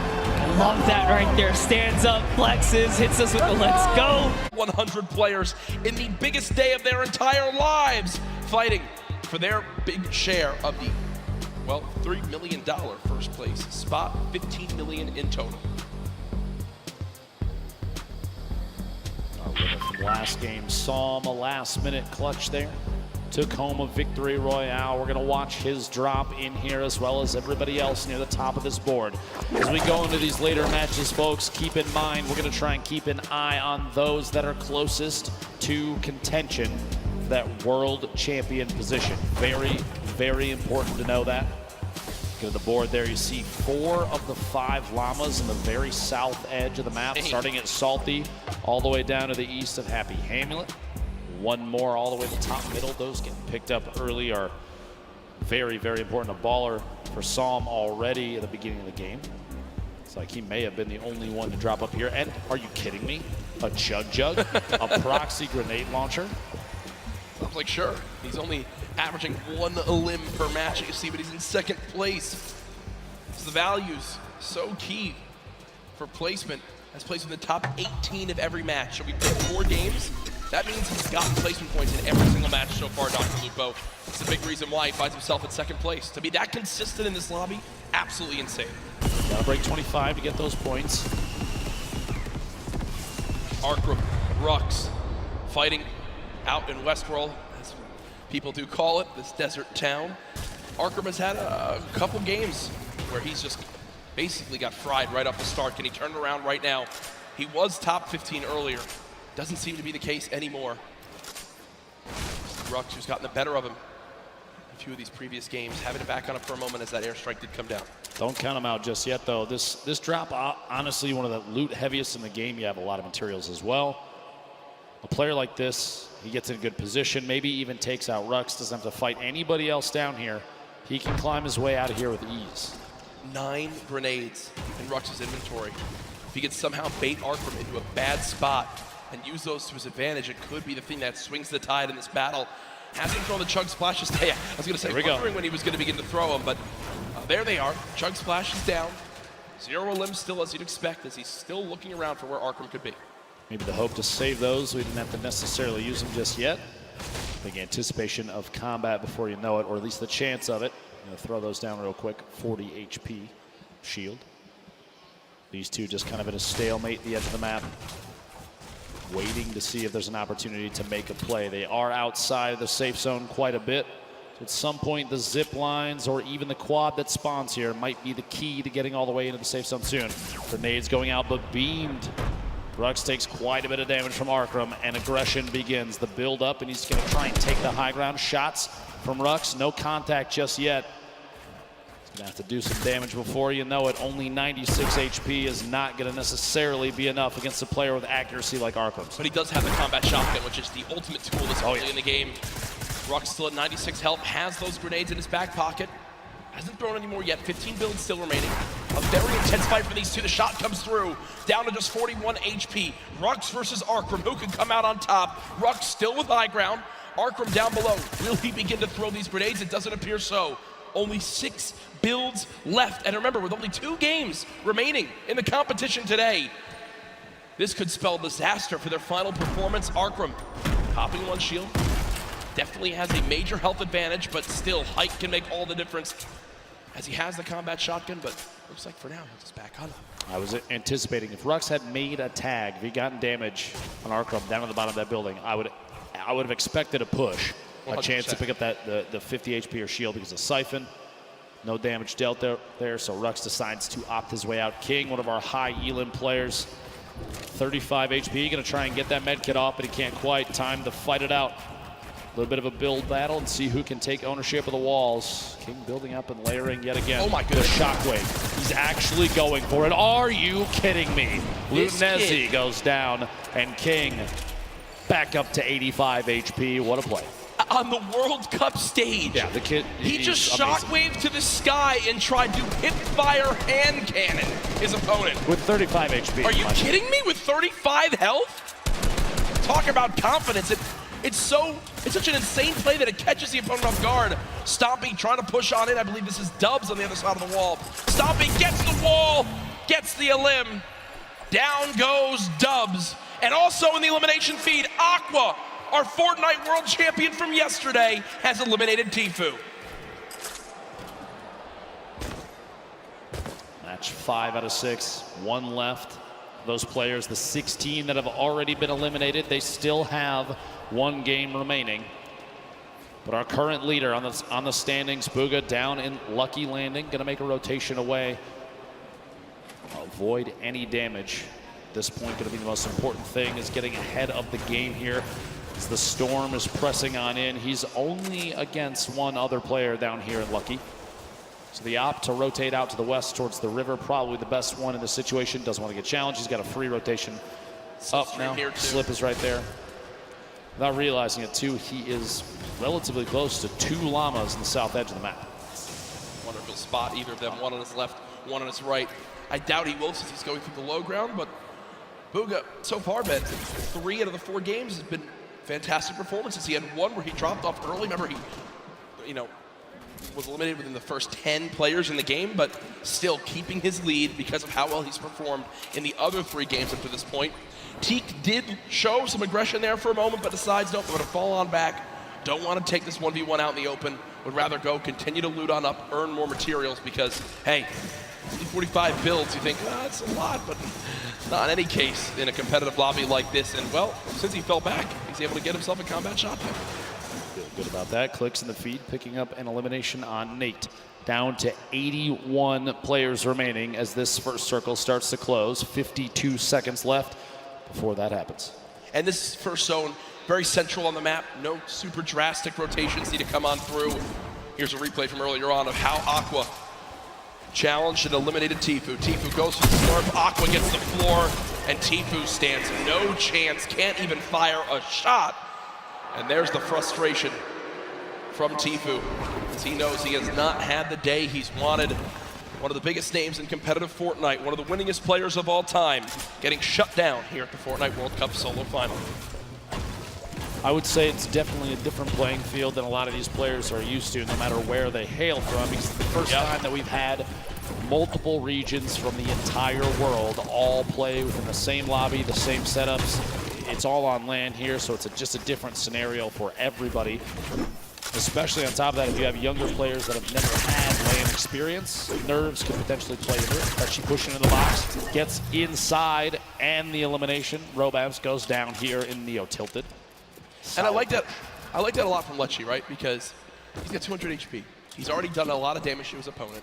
He also does 23 more white damage, HP damage to realize, wait, I have a major health advantage as Bugha begins to dance on the main stage. But he pushes on in, forces the play, and says, you know what, if you have a trap, I'm still going to survive through it. You're so little HP that I know I'll eliminate you, even if I take 150 damage to the trap.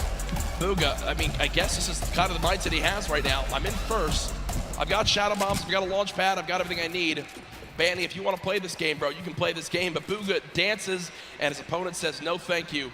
No dance battle for me today, I'll back on up. It's enough to pressure him to rotate. Imagine dancing and scaring away your opponent. That's when you know you're good at the game. Whenever you dance, you scare me away too, Jack. Don't worry. 73 players remaining as Cease picks up an elimination. A reminder on the right side of your screen, the format for the day. Match 5 of 6. We have 10 points for a victory royale. You make it to top 5, it's only 7. If you make it to top 15, that's 5. Top 25 is 3. And every elimination on the board is an additional point. And also keep in mind, ooh, a big 46.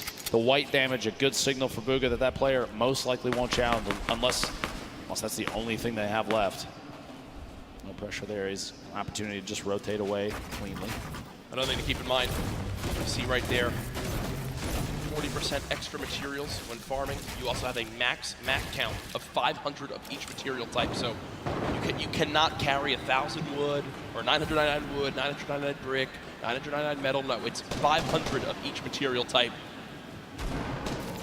Players building inside this new structure, the corpse of the monster that our glorious mech defeated to save the Fortnite Island. Hashtag team mech. Ooh, a solid hit there.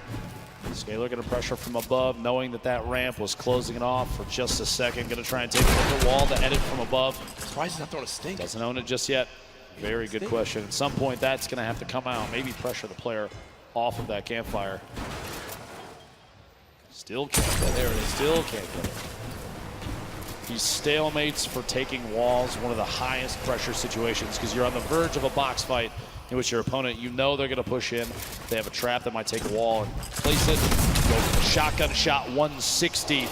The blue pump, very, very powerful. That's a 160 to the jaw right there. That's what people missed about the pump shotgun when it was vaulted.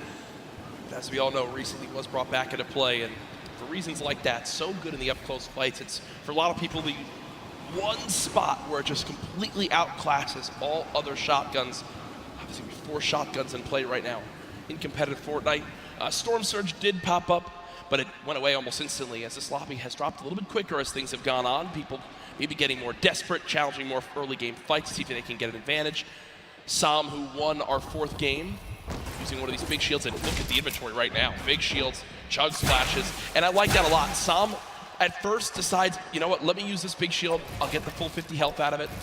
But because his opponent interrupts it, realizes, well, what's the lesser of 2 evils? That is popping 2 chug splashes, giving myself as much health as possible, and not playing greedy.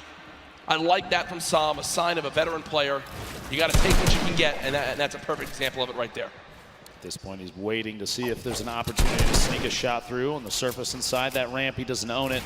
Every time he does a little bit of damage, he has an opportunity to replace it, and he does, in fact, take it. Push on through, get the wall, goes for the edit, but a big shot from the other side, down to 71. Those chug splashes coming in big. He might have to wait, though, that last one. Don't know if he'll have time to use it. Pressure from the player inside. Rotating down, immediately popping a hole out and getting in his baller. Opts to not take that fight, and probably a very good call, seeing as how he took a ton of damage on the inside where he had a chance to move away. 110 total now. The baller's full HP, though. Here's Riverson, that legendary bolt sniper rifle. 175 total health to take a bit of damage right there. Often set up on the left side of your screen in a metal box, really no one can be challenging that. Fully built metal. It's just something that when you see it in competitive Fortnite with how little ammo you have, you're basically like, all right, I'm not bothering you. You're set up. I'm not bothering you. Just don't peek out and shoot at me, because it's almost impenetrable, it feels like, with how little time you have to shoot and how little ammo you wind up having in these games. A replay from earlier on. This is Smeeth in another one of these close box fights. Gets that ramp. Tries to challenge forward. Basically edited into the opponent's box. That's Hood J. And will get the combat shotgun. So a major upgrade from a common tactical shotgun up to a combat shotty. And I'm sure everyone that plays Fortnite knows just how good that is. But back over to Riverson, who's, well, rolling on through the river. I just have to say, I'm a little surprised that he opted to take the bolt over Shadow Bomb. Looking at late game Fortnite, especially in competitive, oftentimes you see stacks of players on top of each other and no opportunity for a snipe. The Shadow Bomb is going to be a mobility he's not going to have. The baller's gone now. Yeah. Inside the box. I don't know why he didn't take the Shadow Jack. To be honest, I think Riverson viewed that as, all right, I have this baller. I'm going to play around the baller being my, well, Shadow Bombs for this game. And that's not the case. That was what just happened was the worst thing that could have ever occurred for Riverson. His baller's gone. He's got no movement items left, and now he's stuck on this mountain in a box fight. Just quick note, Epic Whale is currently in 6th position. Riverson in 4th, so this is a battle at the top of the leaderboard, stuck inside a box, back and forth. And Epic cannot quite find the target. Riverson picking up a big leaderboard elimination right there. That is a moment where I think nerves gets you a little 100%. bit. You mentioned top 6. He's thinking in the back of his head, if I have a good game here, we're moving into the $1 million prize pots. And instead, Riverson wins a fight that looked impossible to win and is now set up on top of a mountain with near max HP. Real quick look back here, Plug, our current leader. Look at the shots through there. Little shakes the hands off a little bit, blow off some steam. As an arrow goes down inside. Very, very accurate player, Booga. See Bizzle, the top left of your screen, one of the more well-known players, like you said, one of the most consistent players, Jack, in all Fortnite that we've ever seen. With the speed of the builds up here, we're gonna try and get a little bit of a higher view. Doesn't want to be stuck down too low in case there's players rotating. Maybe some shots on a baller soon. There's pressure being applied on others and ops into that fight as well.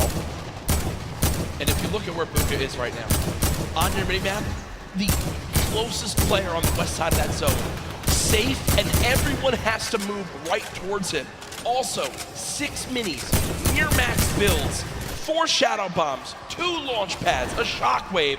Booga knows what a fantastic position he's in. If he can make it to late game, he basically has guaranteed placement points. Peter Pan making his way through here. A little bit of a leftover collection. Gonna have to do some picking up on the inside. Pretty lucky finds on the inside here.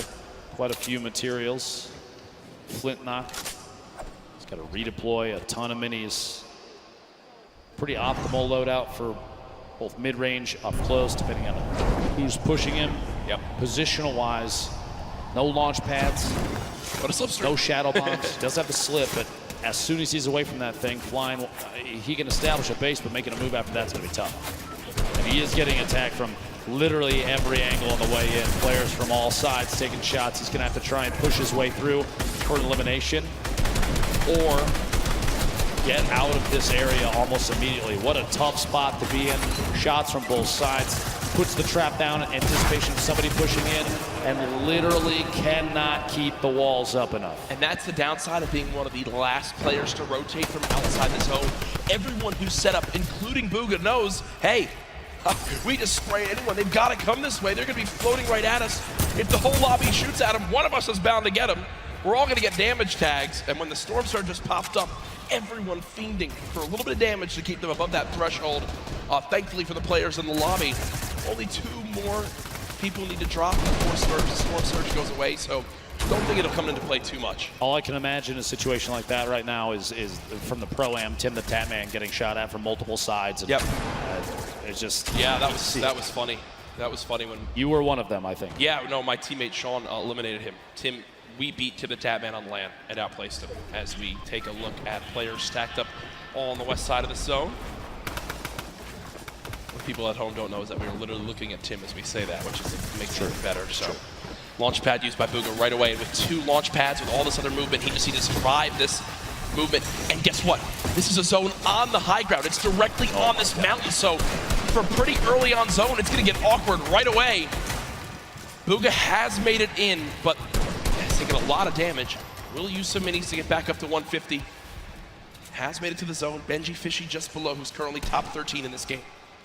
Player to G still has a little bit of a high ground advantage. Just going to look back at Bugha, who's trying to build his way up. See if he can spot anybody on the move. This position still very, very good. The edge of the next safe zone.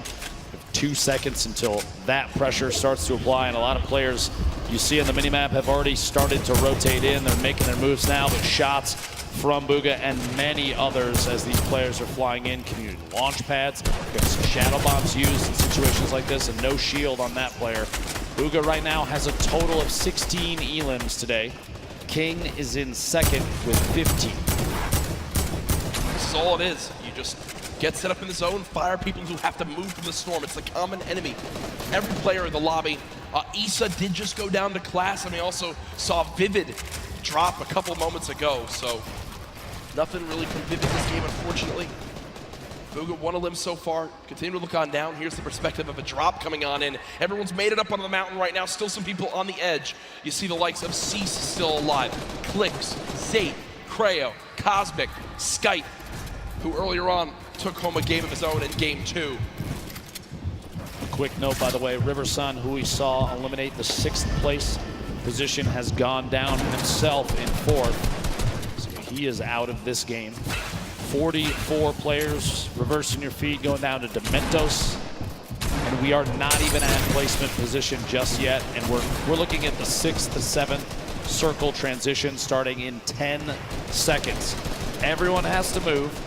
The people that have the best opportunity to take shots back, they're going to be able to pick up a lot of eliminations. Players are going to be on rotation.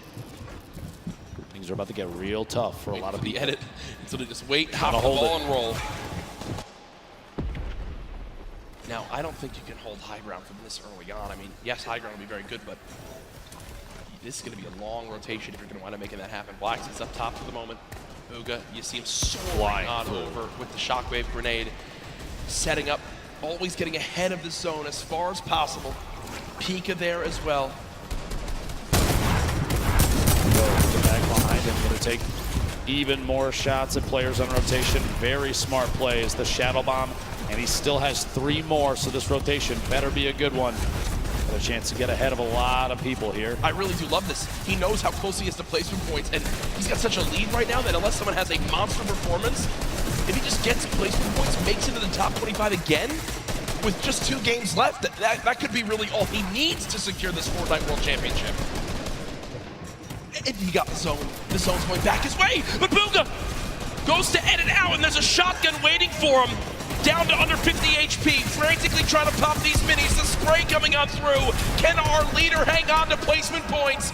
Storm Surge activated on some of the remaining players. Bugha peeks out again for a shot. Not gonna connect yet. 32 players left. Shadow Bomb being used. Can Bugha make it to the top 25? 3 more points can be the difference between making it as our #1 player today or second place. Bugha still bouncing up. 30 players left. Just so frantically looking around for potential victim. You'll notice as soon as they're box to box, right next to another player, players like Bugha will opt to build straight up. One more, 26 remaining. If one more goes down, he's going to pick up placement points. Keep an eye on the feed just to see only one elimination remains. There it is, 25. So he's already into the placement points now. It's going to push him even higher on the leaderboard. Everybody left picks those points up too, but as we move, players starting to drop left and right. Sky still sitting on a baller, as well as Fatch. Pika with the ultimate high ground, and Bugha right in the middle, right in the thick of it. Look on the outside. That's a very smart play. In that moment, you have a baller flying up. You don't want those players to hold on to those. Taking the shots to break it out, maybe force an engagement. With only 8 builds. 15 now. Out of builds, no movement items, made it to top 15. For me, this is already a fantastic game for Bugha. You've got placement points. Another elimination! How about a second? Bugha, what are you doing? 2 elims come in. He's back up to near full HP, and he's in the top 10, and he's got all the materials he could ever need. Bugha, how are you making this happen? From no mats and no movement. One player nearby. Bugha at 3 elims, still ahead of the zone. He can absolutely win this game, Dr. Lupo. 2 away from more placement points. Opts to drop the extra weapons in his inventory. A gold AR, the green pump, 6 minis and a campfire. 42 builds remaining, and he's just looking. 5 players left. He is sitting in one of the best spots I think he could have possibly imagined. Creo picking up an elimination. He's sandwiched between Pika, Pisa's, Creo on the ultimate low ground. He's looking any chance to pop through when a player is not looking to get a shot in might be enough. Still has mats. Still has mats, 1 player below. Bugha just staying ahead of this. Has only taken 1 score tick so far. Player up top fighting, player down low fighting. Can Bugha make the impossible happen? Dodges the trap as well. Taking a little bit of storm damage. Bugha's got to make it on in. Has 3-400, 1 build left, drops on in. Bugha, no! But either way, it's all good. He's done what he needs to do. He knows how important that game is. Now we're in our top 3. Pika up top. We were following him earlier on today. Pizzas and Creo all the way down low. 0 builds in Pika's inventory. It's going to be tough. He's going to have to drop in and go for a fight. Cannot connect. Pizzas finds that elimination. Creo gets the final one, and game 5 goes to Creo. I don't think he can believe it. 200 qualified for the Fortnite World Cup Finals, and this is the last game. The battle bus has launched one more time. The Fortnite World Cup Finals ends right here.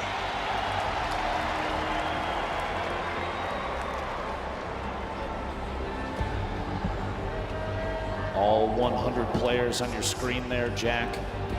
Bugha sitting out in front of everyone thus far. A commanding lead. Creo, the winner of the previous game, flying in there in the northeast corner of the map.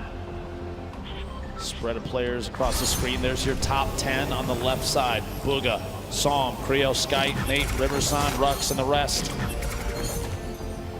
Average placement thus far of 25th for Creo. Only 8 eliminations, but 30 points. Enough to put him in 3rd place thus far. One thing to remember too, yesterday, Zayt and Saf held on to the lead the first 5 games, and it slipped away in game 6. Bugha has been in the lead for all 5 games. He has never lost the 1st place spot.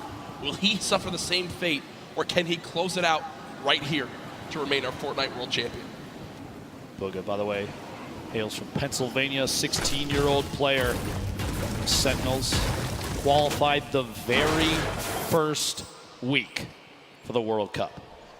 He's probably just got his first part-time job to try to start earning money to buy himself a car. But instead, after this, could walk away with $3 million. Dude's going to walk on in and say, I quit. Can't wait for him to get home. Imagine he wins $3 million here. His parents are going to ask him to take the trash out, and he's going to laugh. Yeah, right.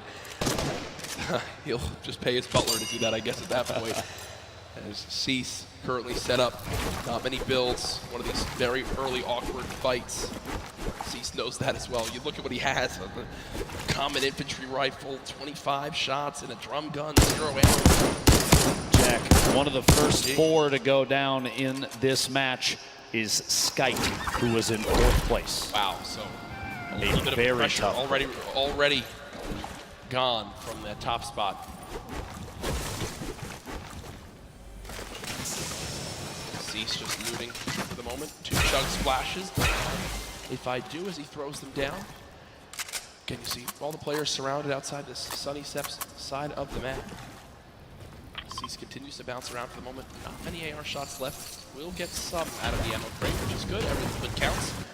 And the farming of stone continues. Moffin and Zayt outside of Loot Lake, just fighting on the outskirts of it. Moffin just kind of building, walling against any pressure from Zayt. Doesn't want to get caught on rotation. Interesting loadout. That gold combat very early. That's a very solid pickup to start this match. Single shockwave remaining. Legendary grenade launcher. Drum gun in hand as well. I mean, talk about a great starting inventory as we do swap on over. Blaster in a fight. Side pressure plant. One more player nearby, only at 73 HP. But again, when you're in this far into the tournament, you kind of get to a point where you just got to go for it. You got to just force an engagement. You got to get the points up. Shot comes on through. Not able to get it done as of yet. Blaster still healing up. Will have bandages to get back up to, I think, 75 HP. The feed, it looked like Tfue picking up an elimination. Let's see here how things play out. 90 players remaining. The first circle starts to close in 50 seconds. Bandaging on the egg. Blaster just hanging out here. That player down below, going to see if he can take shots here in a second. T-Chub's going to roll all the way down. Looks like no engagement going to happen here. Yarkos, Ledwicki, 2 players that have faced off against each other a number of times. Going to go for the wall and, in fact, get it. Gets the angle inside and pushes on through. A solid aggressive play from Ledwicki to pick up his first elimination of Game 6. Very clean, and that will end Yarkos' Fortnite World Cup run. Solid performance earlier on. We'll see where he stacks up with the rest of this lobby when it's all said and done. Reminder, this is our final game here tonight. Use the hashtag Fortnite World Cup. Get it trending just like yesterday alongside the millions of people watching online. Sam, who is our player as well, near the top of the leaderboards. What can he do in this last game? Can he make the trek to try to catch up to Booga, who was 15 points ahead in first? Pika 1v1.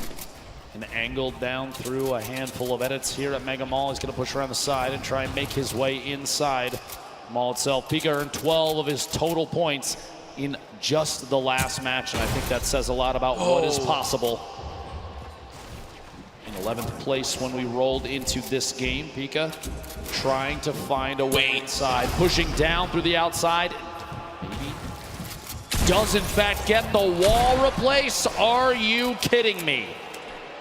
Used the shockwave to get down the wall that the player inside was smacking out with it. That's unbelievable. He basically called the bluff. Fast. He called the bluff. The guy was trying to break the wall to secure it for his own. Pika was like, okay, break the wall for me. I'll just replace it my own. And he does just that. Pika, full HP, 2 slurp juices, 6 minis, a very good assault rifle, a shotgun, but it looks like the aggression doesn't end here. Wall instantly broken. Pyramid's placed as well. And he can just continue to play these box fights. Really use the shockwave to try to drop down his opponent again. Said it once. Wouldn't surprise me if we use that same tactic here soon. At this point, 100 HP, 100 shield. I do not blame him for being aggressive here. Knowing that players may be a little sparse in terms of loot, he's trying to track Keemstar on the outside, rotating around the edge of Mega Mall. These two players going to end up on top of each other before you know it. Oh my gosh. Floor loot. Okay. A heavy sniper rifle. And another slurp. Okay. He's It's like looking for it. It's like Batman. See him watching. He's waiting. Dropping on in, does use those audio cues to try and track down the opponent underneath. Opts to back out of the fight for just a second. Get a different angle. Pika's awareness inside Mega Mall is insane. Knowing exactly where his opponents are and exactly when to push. Already picked him one elimination using those skills. Gonna see if he can find a second player in the slip. Going for the snipe. Oh, and he can't quite connect. Imagine what would have happened in this arena if he hits that shot. Dab. He dabs after it. And he dabs after it. He's like, all right, this is mine. See you guys. That's Hood J, the only remaining player in the Mega Ball area. Pika just going to go back, loot on up. You know, another slurp still inside. So Pika knows if he gets in a fight, he can get the elimination. Even if he's weak, he can pop a slurp, go grab another. Don't think that's going to happen yet. We'll shift our focus. There's Boog on your screen, Core Gaming, and Benji Fishy. Within a couple boxes of each other, maybe a fight will break out here soon. Snow rolling in the top right as well. You know, the baller. Lalia, ball boom on your screen. Edges there, Lalia being quite a bit. A ton of damage taken. Meanwhile, back at that small town in the southeast corner of the map. Banny, Arkram, back in a 1v1. Most likely, honestly, round 6 of these two facing off the beginning of these games. 73 players left. The Storm right on their backs. Things are going to start moving here in a minute. But these two decide to fight it out right now. He phased through the floor. Could have opted to go up. Misses the shot. A little bit of damage. Down to 140. Going to opt for a mini. Even just the 10 shield might be enough to save him from Arkram. We'll have to see here. Pressure with the stink. Just trying to find a top down and kind of lead the shots on what may or may not be a build out from Arkram. Right through it, Arkram dropping all the way down the campfire. And he's going to drop that on one corner in an effort to push Arkram out of the box. Unbelievably, honestly, what a shot from Arkram, the bottom there. A quick edit on the ceiling, shot comes through. Health very similar between the two. Slight advantage to Arkram right now. Have to imagine that almost every 1v1 between these two has played out so complexly. If we're watching this right now, I guarantee you this is not the first time we've seen it. What a shot, a quick flip and edit on the ramp. It's cat and mouse. It's literally cat and mouse in this fight. This is one of the most insane 1v1s I think I've ever seen. 64 HP remaining. Bandy's gonna have to back all the way to the top. Maybe the campfire down. Just a second gets dropped in. Gonna have to wall against that. The ramp to save him. One chance for the minis is going to wall off. Still back and forth between these two titans. The campfire goes down. As soon as that wall edit happens, the ramp inside just to prevent any push from the opponent.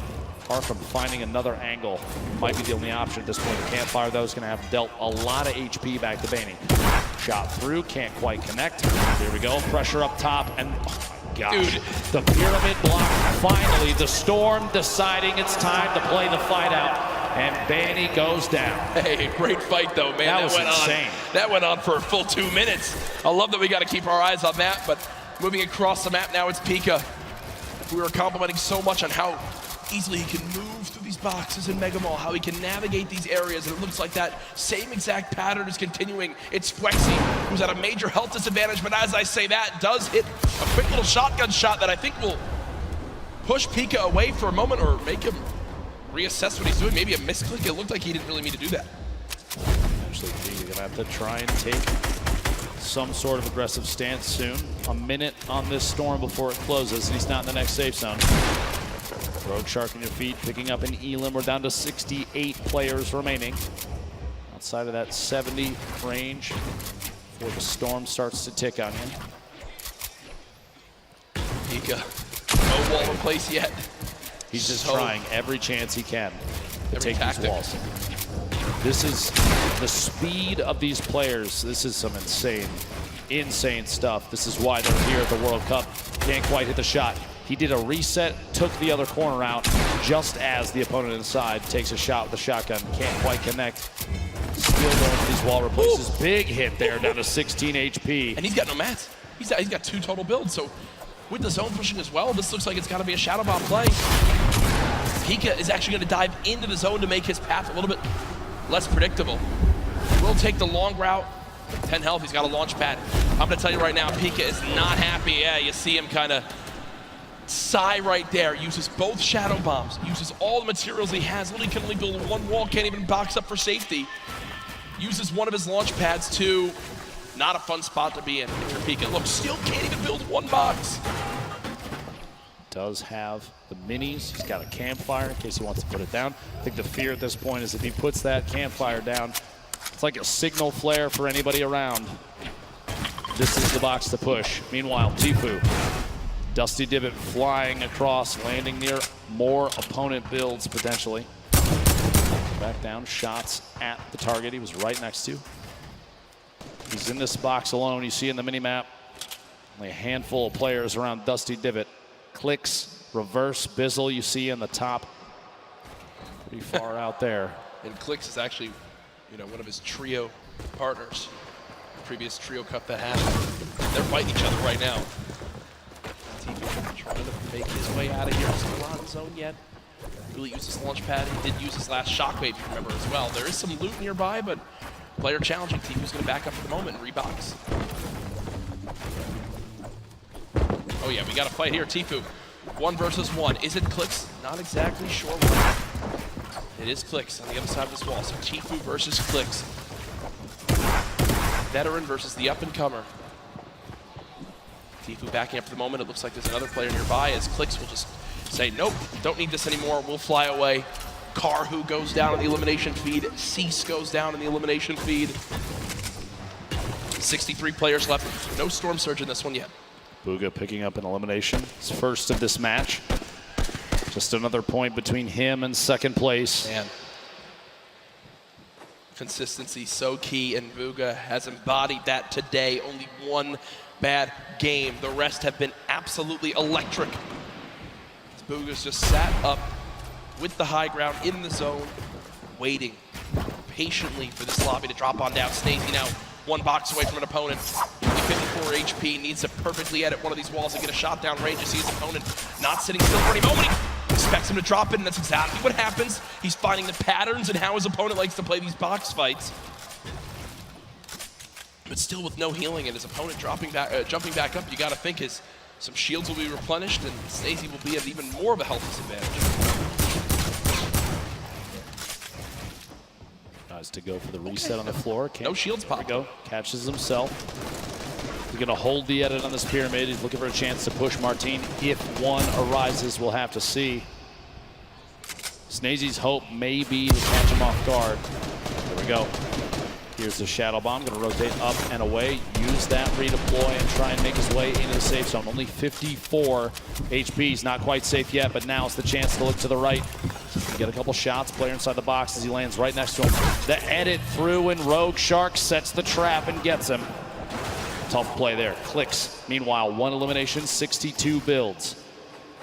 Sit on 2 Shadow Bombs.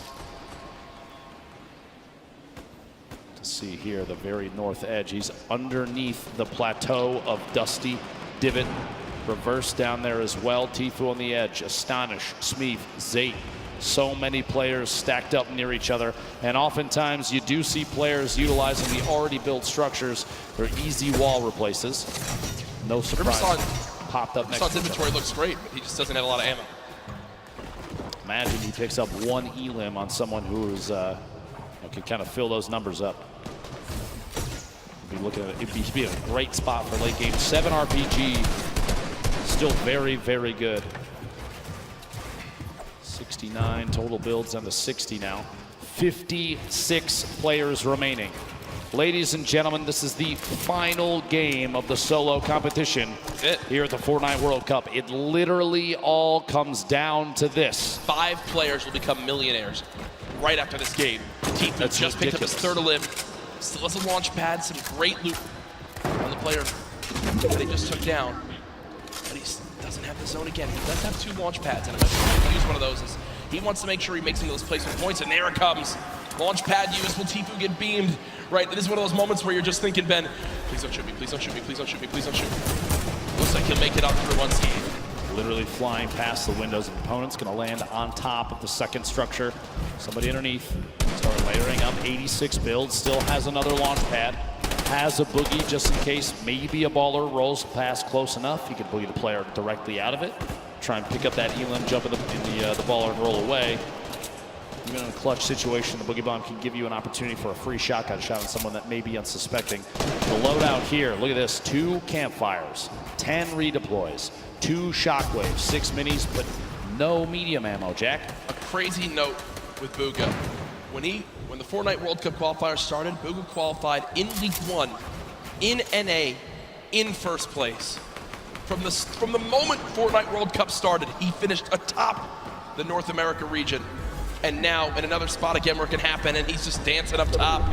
He knows really this is his to take unless someone has legitimately the best performance ever in the history of a Fortnite competitive game. Bugha should be our Fortnite World Champion. Tfue and Benji Fishy fighting on the bottom right of your screen. Sam, who's trying to contest and take that throne. The replay did get his first limb of this game, and you see the fist bump right there. That was Clicks who gets cut down. At this point, 51 players remaining. This lobby is going to get very, very tight.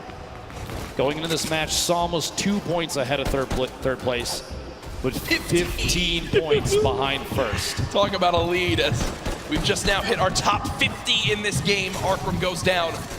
Psalm, 1 elimination. Can he close the gap? If you think about it right now, he's still 15 behind, Ben. Bugha's still in this game. What he needs right now, Bugha to go down, and he needs 5 more limbs and a victory royale, but no!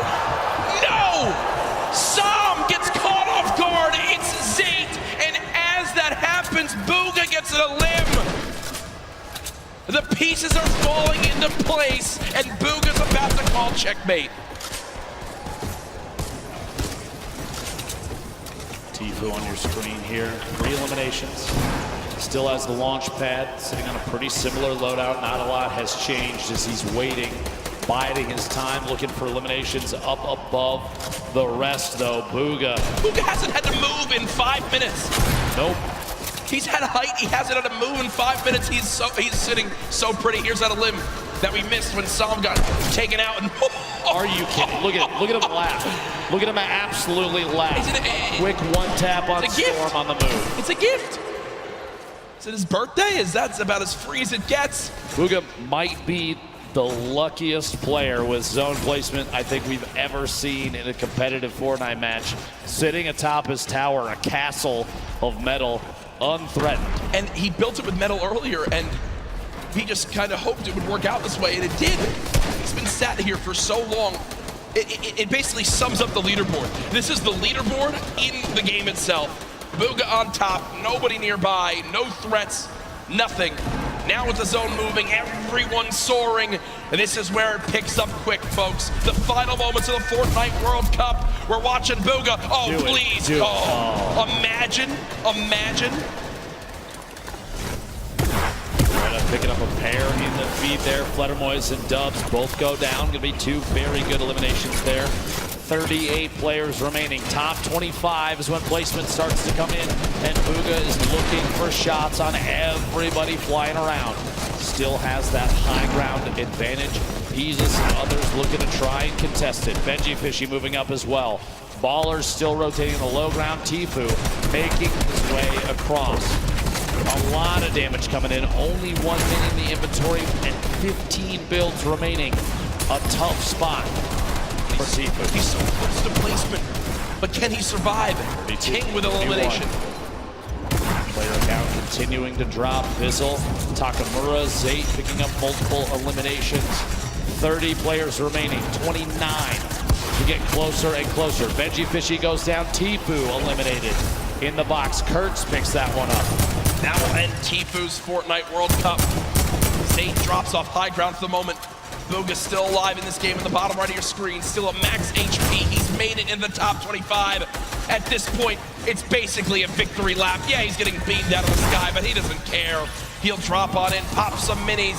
King on the top right had 6 limbs. The guy's an absolute brawler. The 13-year-old should be so proud of how he played today. Lol Boom up top. Crew, the double qualified player Booga as picking well. up another elimination. Takamura goes down. Booga now into your top 20. Mongrel, your Fortnite World Cup is over. Vivid's still alive in this game. It's Crew with 4 limbs atop our leaderboard right now. Has most limbs of who's still alive. Booga there as well. Has all the ammo in the world, not a lot of materials. Let's see how he weasels his way out of this one. Ball Boom, the ultimate high ground. T-Chep going for a challenge up top. Does in fact take it over. Meanwhile, Booga, box fight for his life. A little back and forth here. He's waiting to see if this player rotates out. There it is, a big shot. Another elimination. And he's got near max materials. Kidding me. He's gonna trap the ball. Oh, the ball escapes. The absolute siege right now. Booga's still moving through, and at this point, it's a sign of respect. We've got to watch this man continue to dominate. A statement is being made. Dr. Lupo at the end of this game, he'll most likely be crowned the best Fortnite player in the world. I've never seen anybody play in a competitive Fortnite match with a smile on his face like this kid right now, but he is absolutely dominating every single player he's run into thus far. Looking for a shot here. Quick couple of edits. Rotating back away. Pressure from above, and he's immediately going to wall that off. The kid's Top 10. He's smiling. He knows it. He knows it. Absolutely ridiculous. 9 players left. Unrelenting is Booga. Hasn't dropped out of first since today started. There's all the remaining players. Running low on materials, but he still wants more. 4 limbs in this game. Box it up for a moment. Pyramid comes through. Booga still alive. Shots going down. Can't connect with that one. 1 build left. The final moments of Fortnite World Cup. Oh my gosh. Bow down. Surprise. Bow down to Booga. Doesn't even matter. 4 players, 3 players remaining. It's a fight out for the victory royale in game 6. 2 left. 1v1. Crew still in it. T-Chub as well, back and forth. And it might come down to a heel off. T-Chub dropping down those campfires. We'll see here. Crew following it all the way in, and T-Chub goes down. Crew with the victory royale. Crew with 7 eliminations and the victory royale. The monster performance at the end of it. That could have just secured him hundreds of thousands of dollars, maybe even over $1 million by just that game right there with how he does. But ladies and gentlemen, there's no way anyone beats him. Your Fortnite World Champion, Booga!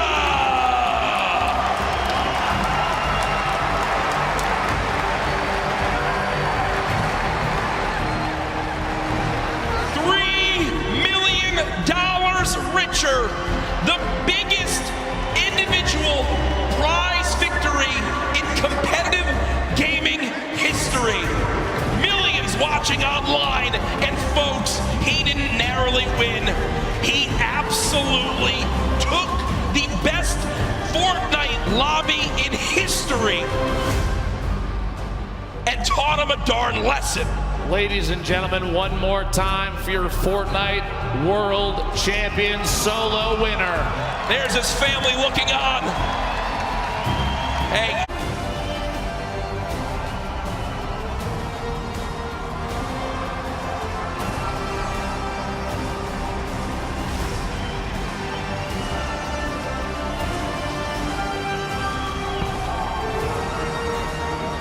Ladies and gentlemen, this cup is yours.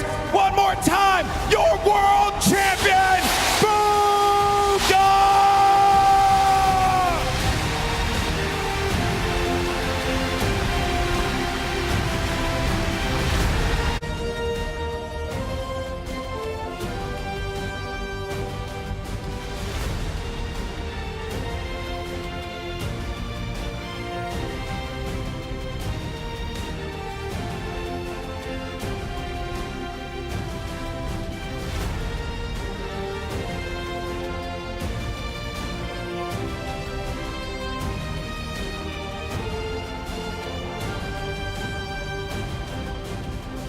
Well, that was the Fortnite World Cup solo finals.